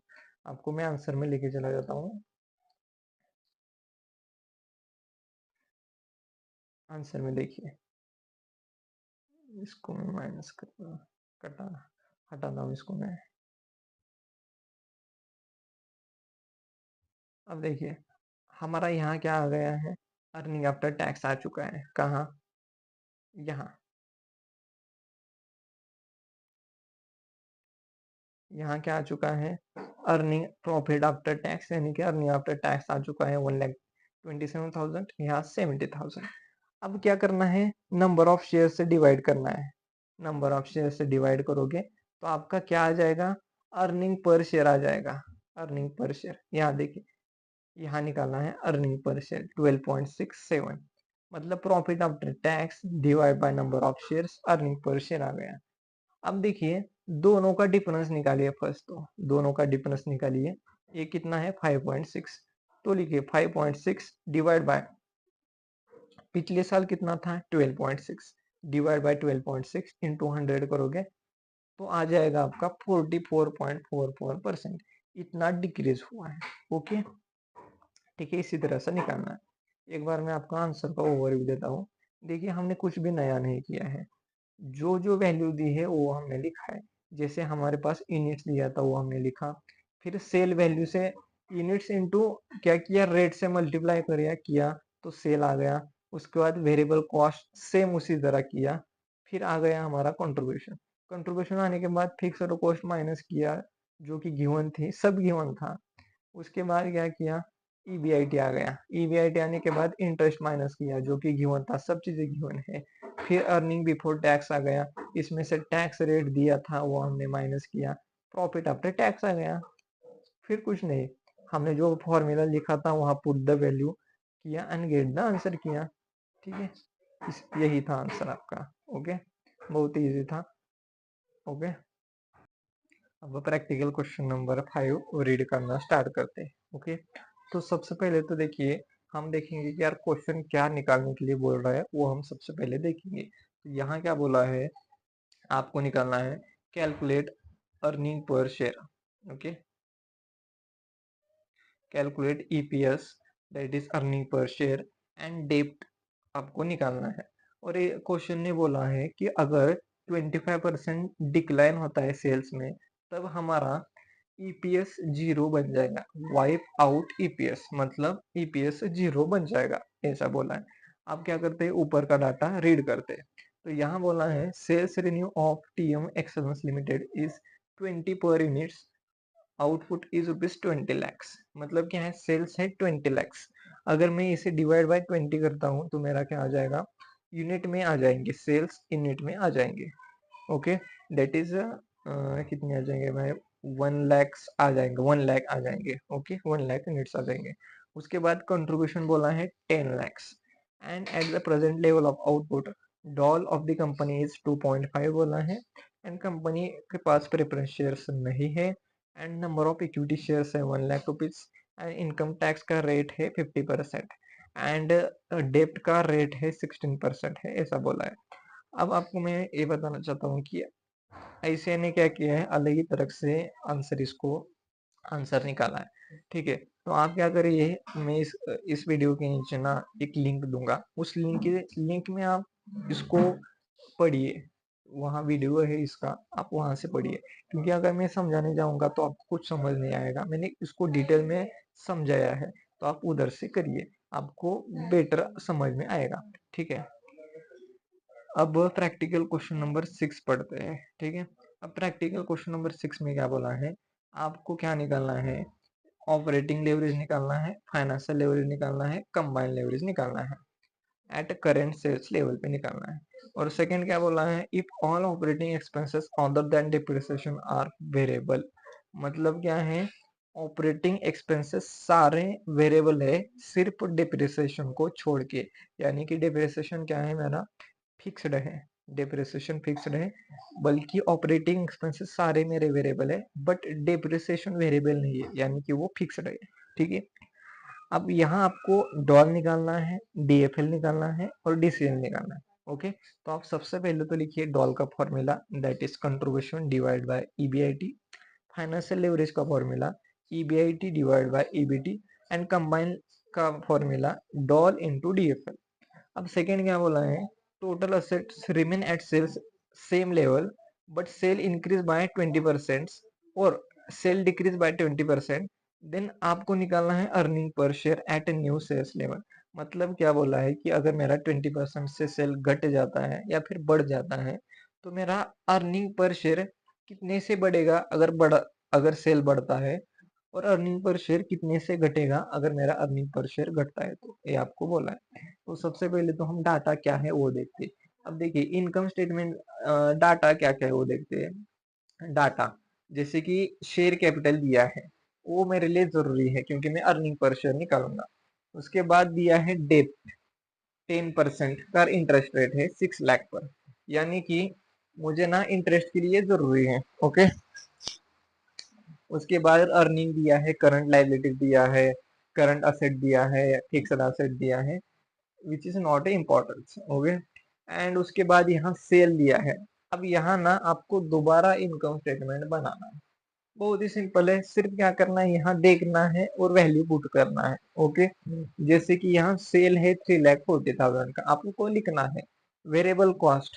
अब वेरिएबल कॉस्ट क्वेश्चन नहीं बोला था कि सभी ऑपरेटिंग एक्सपेंसेस वेरिएबल है सिर्फ डिप्रिसिएशन को छोड़ के, यानी कि यहाँ डिप्रिसिएशन है 60,000, विच किसमें 1,20,000 में 60,000 इन्वॉल्व है डिप्रिसिएशन, यानी कि 1,20,000 माइनस 60,000 करोगे तो 60,000 आपका वेरिएबल कॉस्ट बन जाएगा। तो आ जाएगा कंट्रीब्यूशन, कंट्रीब्यूशन से माइनस करेंगे फिक्स्ड कॉस्ट। अब फिक्स्ड क्या है, डिप्रिसिएशन फिक्स्ड कॉस्ट है, 60,000 माइनस करेंगे, फिर आ जाएगा EBIT, earning before interest and tax. अब इंटरेस्ट कितना है 60,000, वो आपको माइनस करना है, फिर आ जाएगा अर्निंग बिफोर टैक्स। अब टैक्स माइनस करना है, बट क्वेश्चन ने तो टैक्स दिया ही नहीं है, तब आपको क्या करना है, रेट निकालना है। रेट कैसे निकालेंगे, यहाँ कितना टैक्स है 56,000 डिवाइड बाय 1,60,000 करोगे तो आपका रेट आ जाएगा, रेट अप्लाई करो। ठीक है, फिर आ जाएगा अर्निंग आफ्टर टैक्स। फिर क्या करना है, operating leverage, financial leverage, combined leverage, हमने फॉर्मूला लिख लिया है। वहां put the value and gate the answer करना है। अब सेकंड क्या है, देखिए हमने यहाँ ना डीसीएल निकाला है ऊपर के केस में। ओके ठीक है,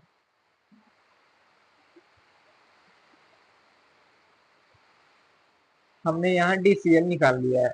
अब यहाँ नीचे डीसीएल का फॉर्मूला यूज करेंगे। डीसीएल का फॉर्मूला क्या होता है, percentage change in EPS divide by percentage change in sale.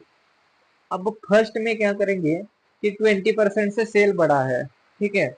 अब डीसीएल को क्या करेंगे, डीसीएल में उसकी वैल्यू लिखेंगे, परसेंटेज चेंज इन ईपीएस।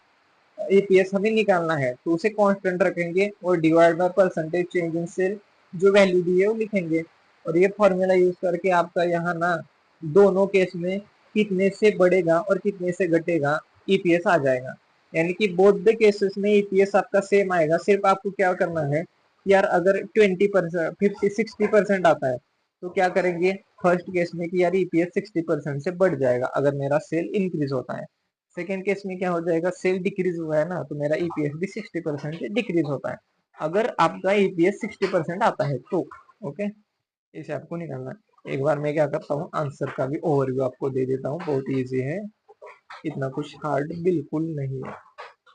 ठीक है, अब देखिए यहाँ ना ये जान लीजिए,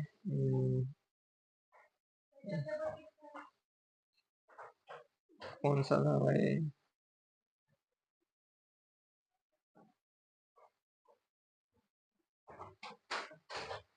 हाँ 6 था ना।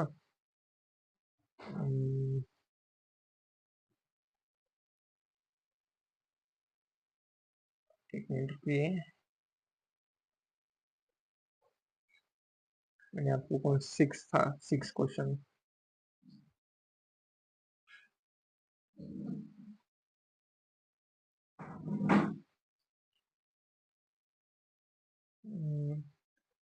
अब यहाँ क्या देखिए, यहाँ फर्स्ट वाला किधर है भाई, फर्स्ट वाला कैसे किया है देखिए। फर्स्ट वाला डॉल का फॉर्मूला लिखा है, डीएफएल का लिखा है, डीसीएल का लिखा है। अब डॉल का फॉर्मूला क्या होता है, कंट्रीब्यूशन डिवाइड बाई ईबीआईटी। तो यहाँ ना 3,40,000, 3,40,000 लिखा है माइनस 60,000। नहीं, अलग ही किया है। आप क्या करिए, इनकम स्टेटमेंट बनाइए, क्योंकि ऐसे क्या करते पूरा फॉर्मेट देते ही नहीं है।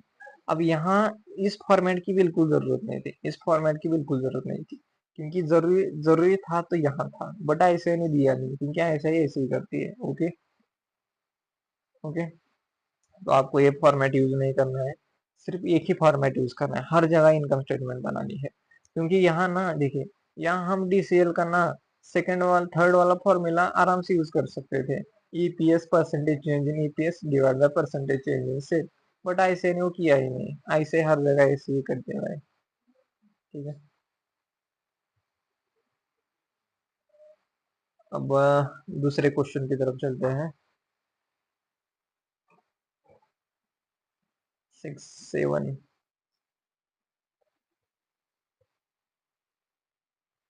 अब 7 वाला देखते हैं, 7 में क्या क्या बोला है देखिए। 7 में ना, 7 में आपको क्या बोला है, अर्निंग पर शेयर निकालना है, ऑपरेटिंग लेवरेज निकालना है, फाइनेंशियल लेवरेज निकालना है, कंबाइंड लेवरेज निकालना है। तो फॉर्मूला लिखिए, अर्निंग पर शेयर का क्या होता है, earning available for equity share holder divide by number of shares. Operating leverage का क्या होता है, contribution divide by EBIT. Financial leverage का क्या होता है, ईबीआईटी डिवाइड बाय ईबीटी। और कंबाइन का क्या होता है, डॉल इनटू डीएफएल। ये आपने आपको फॉर्मूला लिख लेना है फर्स्ट। सेकंड आंसर क्वेश्चन को समझते हैं, क्वेश्चन ने क्या क्या दिया है।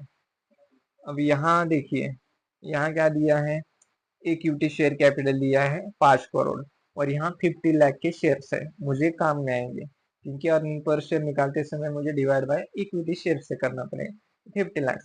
सेकंड है रिजर्व सरप्लस, फिर है डिवेंचर्स, 15% रेट है, और 10 करोड़ पे 10 करोड़ इंटू 15 करोगे तो आपका इंटरेस्ट आ जाएगा। फिर current liabilities, fix asset, current asset, ये दो चीजें मेरे मुझको मुझको इम्पोर्टेंट है, ये इम्पोर्टेंट है इस क्वेश्चन में।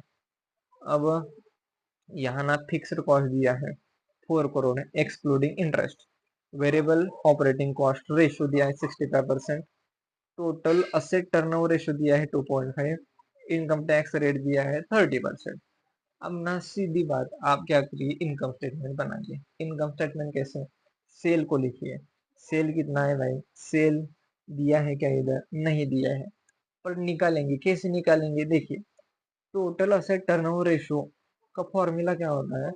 Total asset turnover ratio is equal to sale divide by total asset, यानी कि 2.5 is equal to sale divide by total asset. कितना? टोटल असेट, टोटल असेट कितना है यहाँ? टोटल असेट है 20 करोड़। आपका सेल आ जाएगा। सेल आ गया। फिर वेरिएबल रेशो, आपका परसेंटेज यहाँ दिया हुआ है वेरिएबल रेशो का। फिर कंट्रीब्यूशन आ जाएगा। फिर माइनस फिक्स्ड कॉस्ट दिया हुआ है, माइनस करने के बाद आ जाएगा ईबीआईटी। फिर इंटरेस्ट, इंटरेस्ट यहाँ दिया हुआ है, वो आप अप्लाई करिए। फिर आ जाएगा earning before tax, earning before tax आ गया। फिर यहाँ टैक्स है, टैक्स माइनस कीजिए, earning available for equity shareholder आ जाएगा, that is earning after tax आ जाएगा। फिर ये आने के बाद आपको कुछ नहीं करना है, अर्निंग आफ्टर टैक्स आ गया, divide by number of shares करो, divide by number of shares करो 50 lakhs जो कि गिवन है, तो आ जाएगा आपका अर्निंग पर शेयर। आप क्या करिए? कुछ नहीं, put the value get the answer करिए। आपने फॉर्मूला लिख लिया इसका। अब फॉर्मूला में इनकम स्टेटमेंट में जो अमाउंट है वो इस फॉर्मूले में डालिए, आपका डॉल आ जाएगा, डीएफएल आ जाएगा, कंबाइन लेवरेज आ जाएगा। ओके, एक बार आपको यहाँ से दिखाता हूँ। प्रैक्टिकल क्वेश्चन नंबर 7, देखिए सेल कैसे निकाला है। मैंने आपको बोला था ना, सेल, सेल देखिए, टोटल असेट, यहाँ फॉर्मूला ठीक से लिखा नहीं है, बट क्या हो जाता? 2.5 is equal to sale divide by total asset 20। 2.5 into 20 करोगे तो आपका सेल आ जाएगा 50 करोड़ आ गया। फिर वेरिएबल रेशियो दिया है वो यूज करेंगे, आपका वेरिएबल कॉस्ट आ जाएगा, फिर कंट्रीब्यूशन आ जाएगा, फिक्स्ड कॉस्ट दिया हुआ है, ईबीआईटी आ जाएगा, इंटरेस्ट दिया हुआ है 10 crore into 15%, profit before tax आ जाएगा, टैक्स माइनस करेंगे 3.60, प्रॉफिट आफ्टर टैक्स आ जाएगा। फिर earning per share, profit after tax लिखेंगे, divide by number of shares करेंगे। फिर क्या है? फॉर्मूला लिखेंगे और उसमें इनकम स्टेटमेंट को देखेंगे और वैल्यू पुट करेंगे, आपका आंसर आ जाएगा। फिर फाइनेंशियल लेवरेज का भी सेम फॉर्मूला लिखेंगे, इनकम स्टेटमेंट देखेंगे, अमाउंट लिखेंगे, आपका आंसर आ जाएगा। फिर क्या बोला है? डीसीएल, डीसीएल का भी सेम, कुछ नहीं, ये फॉर्मूला यूज करना है, डॉल इंटू डीएफएल, आपका आंसर आ जाएगा। ठीक है, बहुत ही सिंपल था।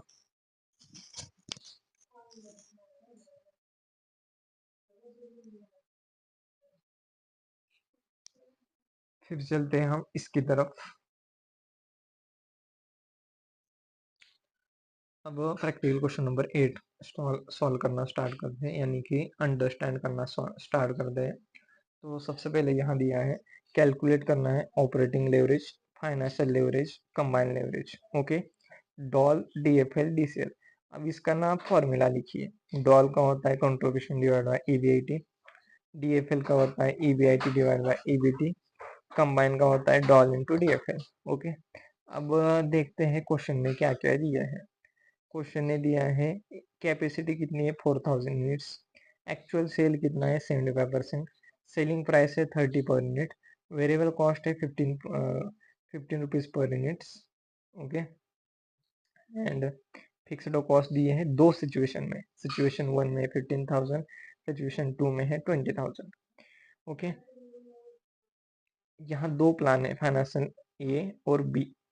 अब ए प्लान में क्या है? इक्विटी है और डेब्ट भी है। बी में भी सेम है, इक्विटी प्लस डेब्ट दिया है। अब यहाँ मुझे जरूरी क्या है? डेब्ट, क्योंकि डेब्ट से मुझे क्या मिल जाएगा? इंटरेस्ट 20%, बोथ 20% रेट है बोथ दी प्लान में। ओके, ठीक है। अब क्या करते हैं? इनकम स्टेटमेंट बनाते हैं, बट बनाएंगे कैसे? देखिए, सबसे पहले आपको लिखना है प्लान ए। प्लान ए में दो सिचुएशन डालनी है, सिचुएशन 1, सिचुएशन 2। प्लान बी में भी सेम करना है, सिचुएशन 1 सिचुएशन 2, ठीक है, सिचुएशन 1 सिचुएशन 2।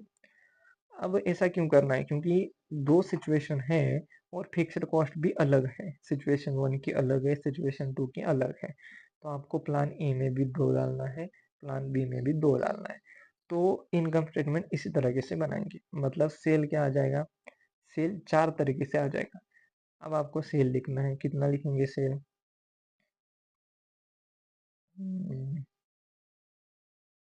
सेल कितना लिखेंगे, 75% ऑफ 4000 इंटू सेलिंग प्राइस करेंगे तो सेल आ जाएगा, फिर वेरिएबल कॉस्ट से मल्टीप्लाई करोगे तो वेरिएबल कॉस्ट आ जाएगा, फिर कंट्रीब्यूशन आ जाएगा, कंट्रीब्यूशन आने के बाद फिक्स्ड कॉस्ट माइनस करेंगे, सिचुएशन 1 में 15,000 करेंगे, सिचुएशन 2 में 20,000 करेंगे, ओके, ये आ गया। फिर आ जाएगा ईबीआईटी, अब ईबीआईटी आने के बाद ईबीआईटी आ जाएगा, फिर इंटरेस्ट माइनस करेंगे, इंटरेस्ट कितना है, यहाँ देखिए इंटरेस्ट है, एक मिनट, इंटरेस्ट, एक मिनट रुकिए,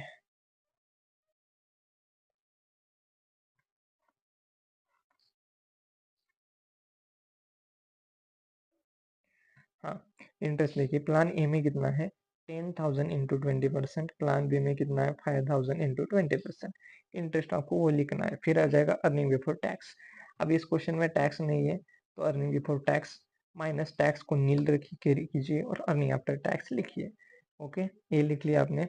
फिर क्या करना है, कुछ नहीं, आपने पहले से ही फॉर्मूला लिख लिया था डॉल का, डीएफएल का, डीसीआर का, put the value and gate the answer करना है। एक बार मैं आपको आंसर भी दिखाता हूँ कि आंसर में क्या क्या किया हुआ है, ठीक है।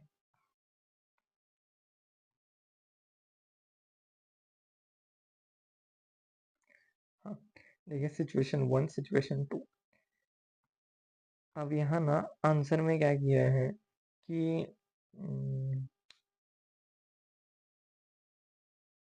जैसे मैंने आपको बोला था कि अगर ए है तो ए के दो सिचुएशन बनाओ, बट आंसर ने ऐसा किया नहीं है, ठीक है। तो आप क्या करिए, मैंने जो कहा ना उसी तरीके से कीजिए, क्योंकि ऐसा इन्हें थोड़ा अलग किया है, ओके। अब आगे चलते हैं,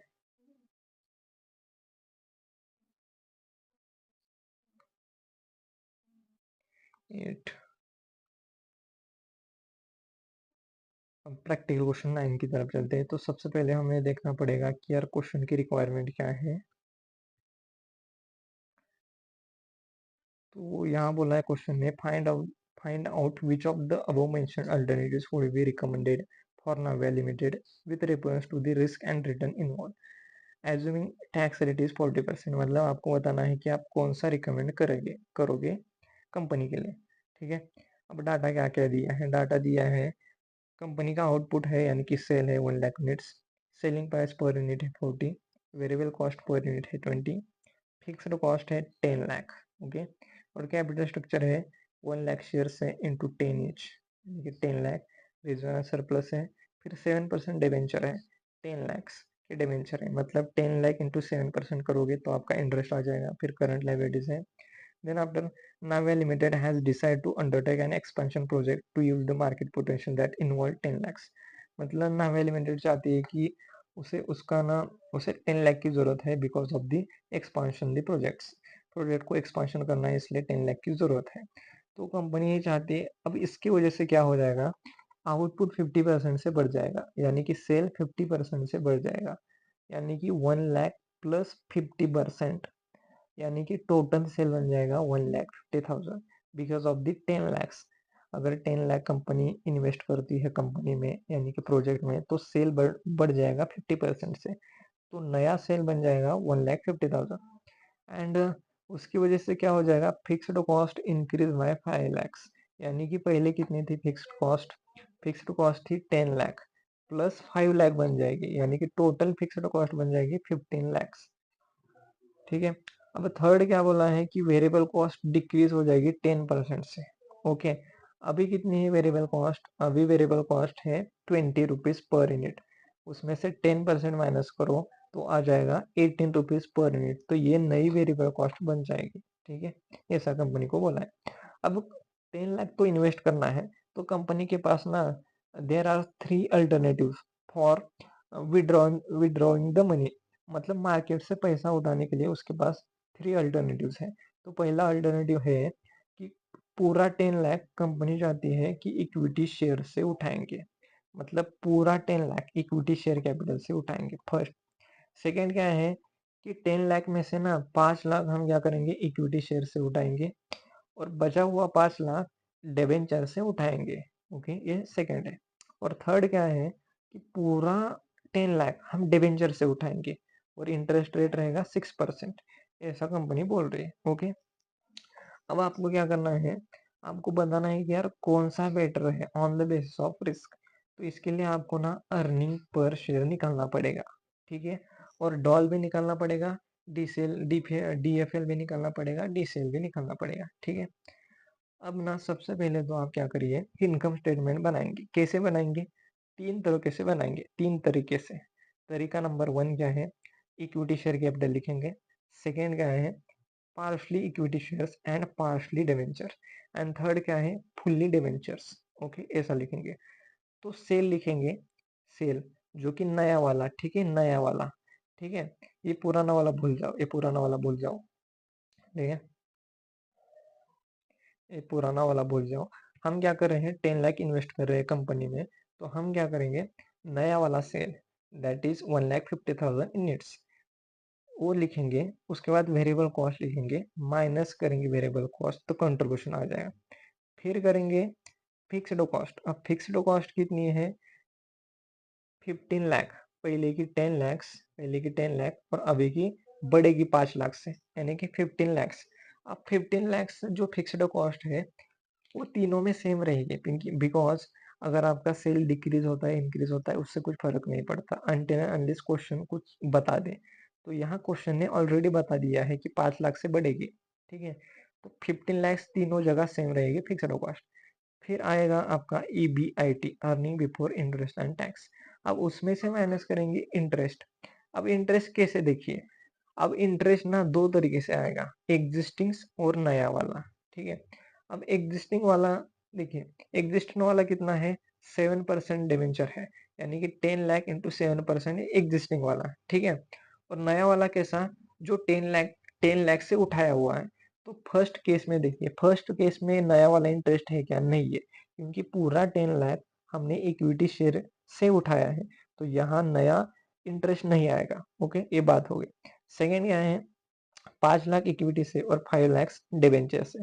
तो यहाँ 5 लाख इंटू 6%, ये नया वाला इंटरेस्ट आ जाएगा, यानी कि सेकेंड केस में एग्जिस्टिंग वाला भी इंटरेस्ट आ जाएगा और नया वाला भी इंटरेस्ट आ जाएगा।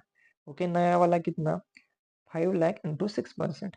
और थर्ड में क्या हो जाएगा, पूरा 10 लाख पर आ जाएगा, क्योंकि यहाँ पूरा हम डिबेंचर से उठा रहे हैं, तो 10 लाख इंटू 6% आ जाएगा, ठीक है। ये आ गया इंटरेस्ट। फिर क्या करना है, अर्निंग बिफोर टैक्स आ जाएगा। फिर क्या करना है, टैक्स माइनस करना है। टैक्स रेट कितना है, टैक्स रेट है 40%। टैक्स रेट माइनस करो, अर्निंग आफ्टर टैक्स आ जाएगा। ओके, अर्निंग आफ्टर टैक्स आ गया। अब यहाँ क्या करना है, नंबर ऑफ शेयर से डिवाइड करना है। अब नंबर ऑफ शेयर्स में दो पार्ट होंगे, कौन से हो जाएंगे, नए वाले और एग्जिस्टिंग वाले। ओके, नए वाले एग्जिस्टिंग वाले। तो फर्स्ट केस में देखिए, फर्स्ट केस में हमने क्या किया है, पूरा इक्विटी शेयर से उठाया है, तो 10 लाख डिवाइड बाय 10 आ जाएगा। 10 क्यों आ जाएगा, क्योंकि यहाँ क्वेश्चन ने बोला है एट पार, एट पार बोला है, ठीक है। तो ये आ जाएगा नए वाले और एग्जिस्टिंग वाले शेयर्स। एग्जिस्टिंग वाले कितने हैं, एग्जिस्टिंग वाले शेयर्स है 1 लाख, और नए वाले इस तरीके से निकालेंगे, दोनों को जोड़ देंगे और divide by earning after tax से करेंगे। सेकेंड केस में क्या आ जाएगा, 5 लाख डिवाइड बाय 20 करेंगे, क्योंकि यहाँ 10 बोला है, 10 + 10 क्या आ जाएगा, 10 तो क्या हो जाएगा फेस वैल्यू, और 10 प्रीमियम आ जाएगा, तो डिवाइड बाय 20 करेंगे, ठीक है। अब थर्ड में क्या है, सिर्फ एग्जिस्टिंग वाले शेयर्स आ जाएंगे, क्यों, क्योंकि यहाँ पूरा डिवेंचर से 10 लाख उठाया हुआ है।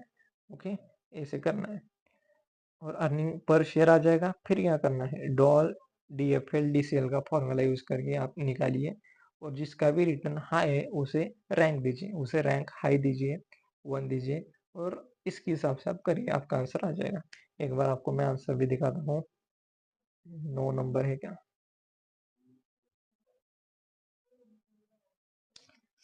अब देखिए कैसा किया है।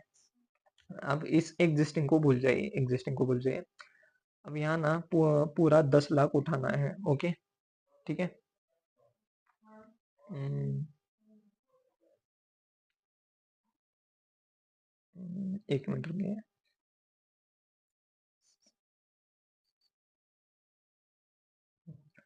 यहाँ क्या दिया है देखिए, इक्विटी शेयर कैपिटल एग्जिस्टिंग बोला है। ओके, एग्जिस्टिंग कितने है भाई? एग्जिस्टिंग है 10 लाख, 10 लाख, 10 लाख। ओके, अब न्यू इशू, अब न्यू इशू कितने है भाई? फर्स्ट में अल्टरनेटिव है पूरा 10 लाख से उठाया है। सेकेंड में कितना? 5 लाख से 5 लाख उठाया है इक्विटी शेयर से। ओके, और थर्ड में कुछ नहीं उठाया है। ओके, अब ये तो कितना हो गया? पूरा शेयर कैपिटल यहाँ 20 हो गया, यहाँ 15 हो गया, यहाँ 10 हो गया। ओके, ऐसे हो गया। अब डिवेंचर की तरफ चलते हैं। डिवेंचर में, अब डिवेंचर देखिए, एग्जिस्टिंग कितने है भाई? एग्जिस्टिंग है 10 लाख है, उसे भूल जाओ। ठीक है, अब यहाँ फर्स्ट वाले में कितने हैं डिवेंचर्स? 7% डिवेंचर है। कितने भाई? फर्स्ट में है 10। अब ये जो फर्स्ट वाले हैं ना, ये एग्जिस्टिंग है। ठीक है, ये जो एग्जिस्टिंग है, ये 10 10 10 है, एग्जिस्टिंग डिवेंचर है। अब नए वाले देखिए, नए वाले कितने हैं? फर्स्ट में कुछ भी नहीं है। ठीक है, बिकॉज हमने क्या किया था? पूरा अमाउंट इक्विटी शेयर कैपिटल से उठाया था। सेकेंड में 5 lakh debenture, 5 lakh equity, that is 5 lakh. And third में पूरा डिवेंचर से उठाया था। तो यहाँ पूरी वैल्यू दे दी है। अब यहाँ नीचे ना 30 लाख, 30 लाख, 30 लाख, सभी डिवेंचर को जोड़ के वैल्यू आ चुकी है वो। ओके, अब डिवेंचर इंटरेस्ट निकाला है। जैसे कि ये एग्जिस्टिंग है 0.7, 0.7, 10 लाख इंटू 7%। ओके, ऐसा। अब यहाँ देखते हैं, अब डिवेंचर इंटरेस्ट नया वाला, ठीक है, नया वाला ये दिया है। और फिर बोला है आउटपुट इन यूनिट्स। ओके, ये नए वाले सेल 1,50,000, 1,50,000। अब कंट्रीब्यूशन पर यूनिट्स, कंट्रीब्यूशन पर यूनिट दिया है। फिर कंट्रीब्यूशन इन लैक्स। अब सीधा ऐसे कीजिए, सेल माइनस वेरिएबल कॉस्ट करेंगे तो आपका कंट्रीब्यूशन ये आ जाएगा 33 लाख, 33 लाख आ जाएगा। ओके, फिर फिक्स्ड कॉस्ट बढ़ चुकी है 10 लाख प्लस 5 लाख, 15 लाख। ओके, फिर ईबीआईटी आ जाएगा। फिर इंटरेस्ट जो हमने ऊपर निकाला हुआ है। फिर आ जाएगा क्या? ईबीटी आ जाएगा। ईबीटी से टैक्स माइनस करेंगे तो आपका अर्निंग आफ्टर टैक्स आ जाएगा। ओके, फिर क्या करना है?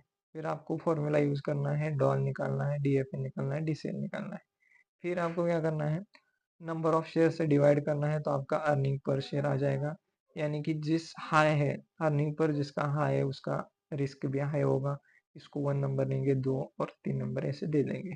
ठीक है, इसी तरह से आपका आंसर खत्म हो चुका है। ओके, ठीक है। अब देखते हैं अब कितना हो चुका है। ये प्रैक्टिकल क्वेश्चन 9 हो चुका है। अब देखते हैं प्रैक्टिकल क्वेश्चन नंबर 10। ओके, अब सबसे पहले नीचे देखेंगे क्वेश्चन की रिक्वायरमेंट क्या है। तो यहाँ क्वेश्चन बोल रहा है कैलकुलेट कीजिए financial leverage, PV ratio, earning per share. और थर्ड बोला है अगर कंपनी बिलोंग्स करती इंडस्ट्री को जिसका टर्नओवर है 1.5, मतलब 1.5 इंडस्ट्री का टर्नओवर है, तो आप बताइए कंपनी का क्या होगा।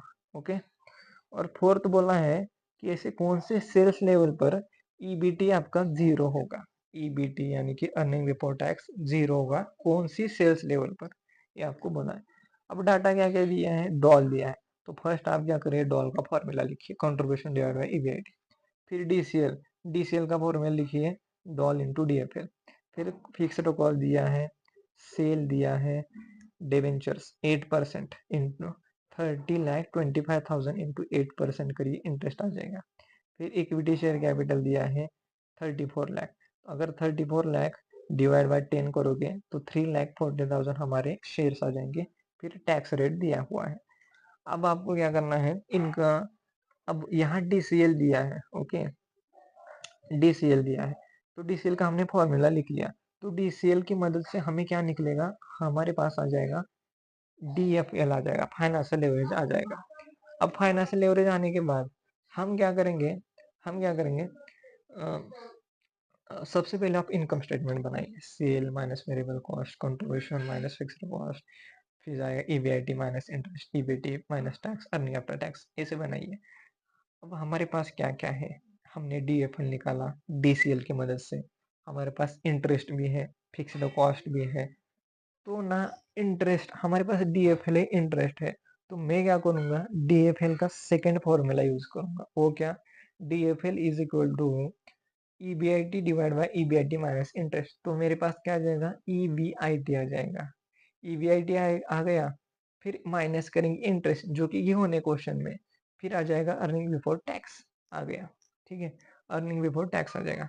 अब डॉल है तो मैं क्या करूंगा, डॉल का फॉर्मूला यूज करूंगा, DOL is equal to contribution divide by EBIT, तो कंट्रीब्यूशन आ जाएगा। एक बार कंट्रीब्यूशन आ गया, फिर उसके बाद क्या करना है, कंट्रीब्यूशन आ गया, कंट्रीब्यूशन आ गया, फिर हमें क्या करना पड़ेगा, कंट्रीब्यूशन आने के बाद पीवी रेशो, यहाँ सेल, हाँ सेल तो दिया है ना, सेल दिया है, तो कंट्रीब्यूशन माइनस सेल करोगे तो वेरिएबल कॉस्ट आ जाएगा। अब यहाँ मेरे पास सेल भी है, सब इनकम स्टेटमेंट बन चुकी है, मुझे क्या करना है, put the value get the answer करना है। पीवी रेशो का फॉर्मूला क्या होता है, contribution divide by sale into 100, तो आपका क्या आ जाएगा, पीवी रेशो आ जाएगा। अर्निंग पर शेयर कैसे निकालना है, earning after tax divide by number of shares करो, तो आ जाएगा आपका अर्निंग पर शेयर। अब कंपनी का टर्नओवर रेशो निकालना है, तो कैसे निकालोगे, sale divide by total asset. अब मेरे पास तो सेल ऑलरेडी है, सेल है, अब डिवाइड बाय टोटल असेट। अब आपको पता है total asset is equal to total liability, तो यहाँ लाइबिलिटी क्या क्या है, लाइबिलिटी है डिवेंचर्स है, इक्विटी शेयर कैपिटल, इन दोनों को ऐड करो आपका टोटल लाइबिलिटी आ जाएगा। तो sale divide by total liability करो, आपका क्या टर्नओवर आ जाएगा, कंपनी का टर्नओवर आ जाएगा। अब फोर्थ बोला है कि ऐसे कौन से सेल्स पर ईबीटी आपका जीरो हो जाएगा, तो आप क्या करिए, इनकम स्टेटमेंट बनाइए, sale minus variable cost is equal to contribution minus fixed cost EBIT minus interest earning before tax. अब यहाँ आपको क्या करना है, नीचे से ऊपर तक जाना है, तो ये इनकम स्टेटमेंट में आपको ऐसी चीज लिखनी है जो कि कांस्टेंट है, जो कि कांस्टेंट है। अब कौन सी चीज है जो कांस्टेंट है, तो सबसे पहली चीज है आपका इंटरेस्ट, आप उसे लिखिए कांस्टेंट है, फिर आ जाएगा आपकी फिक्स्ड कॉस्ट जो कि कांस्टेंट है। ठीक है, ये आ गया। अब ये आने के बाद आपको क्या करना है, अर्निंग बिफोर टैक्स को जीरो लिखना है नीचे, और नीचे से ऊपर जाना है। आपको मैं 100% गारंटी देता हूँ आपका आंसर बन जाएगा। ओके, एक बार मैं आपको इसका आंसर भी बताता हूँ। हमारा प्रैक्टिकल क्वेश्चन नंबर 10 चल रहा है। देखिए हमने क्या किया, डीसीएल की मदद से डीएफएल निकाल लिया 1.25, उसके बाद क्या किया, डॉल डॉल की मदद से यहाँ क्या किया, हमने डॉल की मदद से देखे, डॉल की मदद से हमने ना कंट्रीब्यूशन निकाल लिया 6,80,000। अब कंट्रीब्यूशन निकल के आ गया, तो सेल भी हमारे पास ऑलरेडी था, तो हमने पीवी रेशो का फॉर्मूला यूज किया और पीवी रेशो निकाल लिया। ओके, ऐसा किया। अब आगे देखते हैं, फिर अर्निंग पर शेयर, वही आप अगर इनकम स्टेटमेंट बनाते हो तो आपका प्रॉफिट आफ्टर टैक्स आ जाएगा, divide by number of shares करोगे, आपका अर्निंग पर शेयर आ जाएगा। ओके, अब असेट टर्नओवर का ये आप फॉर्मूला यूज करिए, और यहाँ देखिए total asset is equal to total liability, तो आपका आंसर आ जाएगा। ठीक है, अब यहाँ, अब मैंने जो बताया ना वो बहुत सिंपल सा तरीका है। अभी आपको ये सब नहीं करना है, आप नीचे से ऊपर तक जाइए, इनकम स्टेटमेंट बनाइए, नीचे से ऊपर तक जाइए, आपका आंसर बन जाएगा। ओके,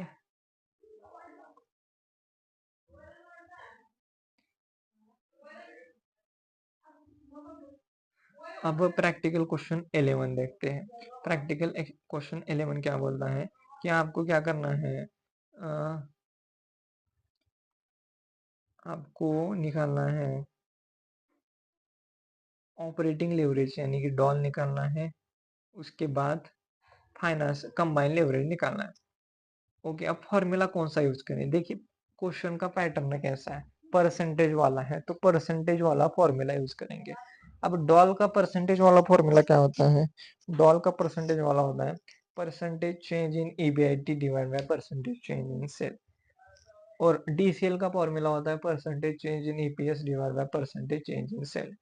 तो आप कुछ नहीं, अब यहाँ देखिए ऑपरेटिंग लेवरेज ऑपरेटिंग इनकम मतलब ईबीआईटी, अर्निंग पर शेयर दिया है, आपको क्या करना है, put the value get the answer करना है। अब ये ईबीआईटी डिवाइड बाय सेल करोगे तो आपका डॉल डॉल आएगा।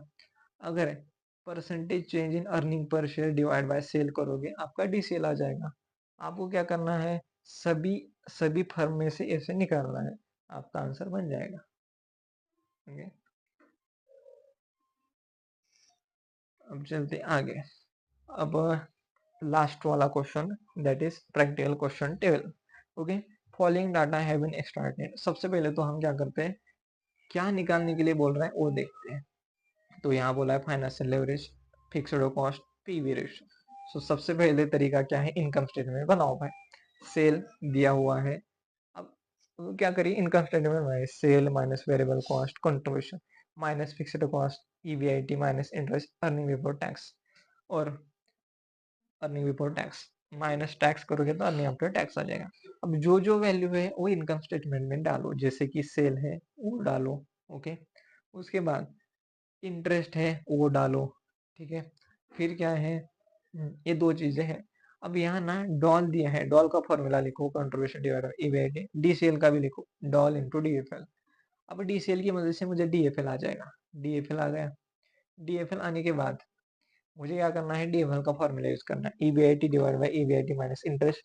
तो यहाँ ईबीआईटी आ जाएगा। अब ईबीआईटी आ गया तो मैं डॉल का फॉर्मूला यूज करूंगा और कंट्रीब्यूशन डिवाइड बाय ईबीआईटी, तो मेरा कंट्रीब्यूशन आ जाएगा। कंट्रीब्यूशन आ गया। अब सब खत्म हो चुका है। क्वेश्चन क्या क्या बोला था, फाइनेंशियल लेवरेज, फाइनेंशियल लेवरेज वो आ गया। फिर पीवी रेशो, पीवी रेशो कैसे, contribution divide by sale into 100, PV ratio आ जाएगा। फिर फिक्स्ड कॉस्ट, फिक्स्ड कॉस्ट आप अगर इनकम स्टेटमेंट बना लिया तो ऑटोमेटिकली आपका फिक्स्ड कॉस्ट बैलेंसिंग फिगर या फिर ऐड करके ऑटोमेटिकली आ जाएगा। ओके, अब देखते हैं प्रैक्टिकल क्वेश्चन नंबर 12, आंसर आपको बताता हूँ कैसे बनेगा। ओके, तो यहाँ देखिए हमने क्या किया, कंबाइन लेवरेज, कंबाइन लेवरेज का फॉर्मूला यूज करके हमने फाइनेंशियल लेवरेज निकाल लिया। फिर फाइनेंशियल लेवरेज फॉर्मूला यूज करके हमने ईबीआईटी निकाल लिया। ओके, ईबीआईटी हमारा आ गया, ईबीआईटी आ गया। फिर क्या करना है, ईबीआईटी आ गया, फिर हमने डॉल का फॉर्मूला यूज करके कंट्रीब्यूशन निकाल लिया। फिर फिक्स्ड कॉस्ट हमने निकाल लिया, क्योंकि कंट्रीब्यूशन माइनस ईबीआईटी करोगे तो फिक्स्ड कॉस्ट आ जाएगा। अगर आप इनकम स्टेटमेंट में बनाओगे तो आपका आंसर आराम से आ जाएगा। फिर क्या है, पीवी रेशो का हमने फॉर्मूला यूज करके पीवी रेशो निकाल लिया। ओके, ठीक है। अब देखिए ये जो है ना, आपको ना प्रैक्टिस से ही आएगा। ठीक है, बार बार प्रैक्टिस करिए, फॉर्मूलास को याद करिए, ऑटोमेटिकली आपका आंसर बन जाएगा, क्योंकि क्वेश्चन में ही आंसर छुपा हुआ है। ओके, अगर आपको वीडियो पसंद आता है तो लाइक शेयर सब्सक्राइब जरूर कीजिए। Thank you so much guys.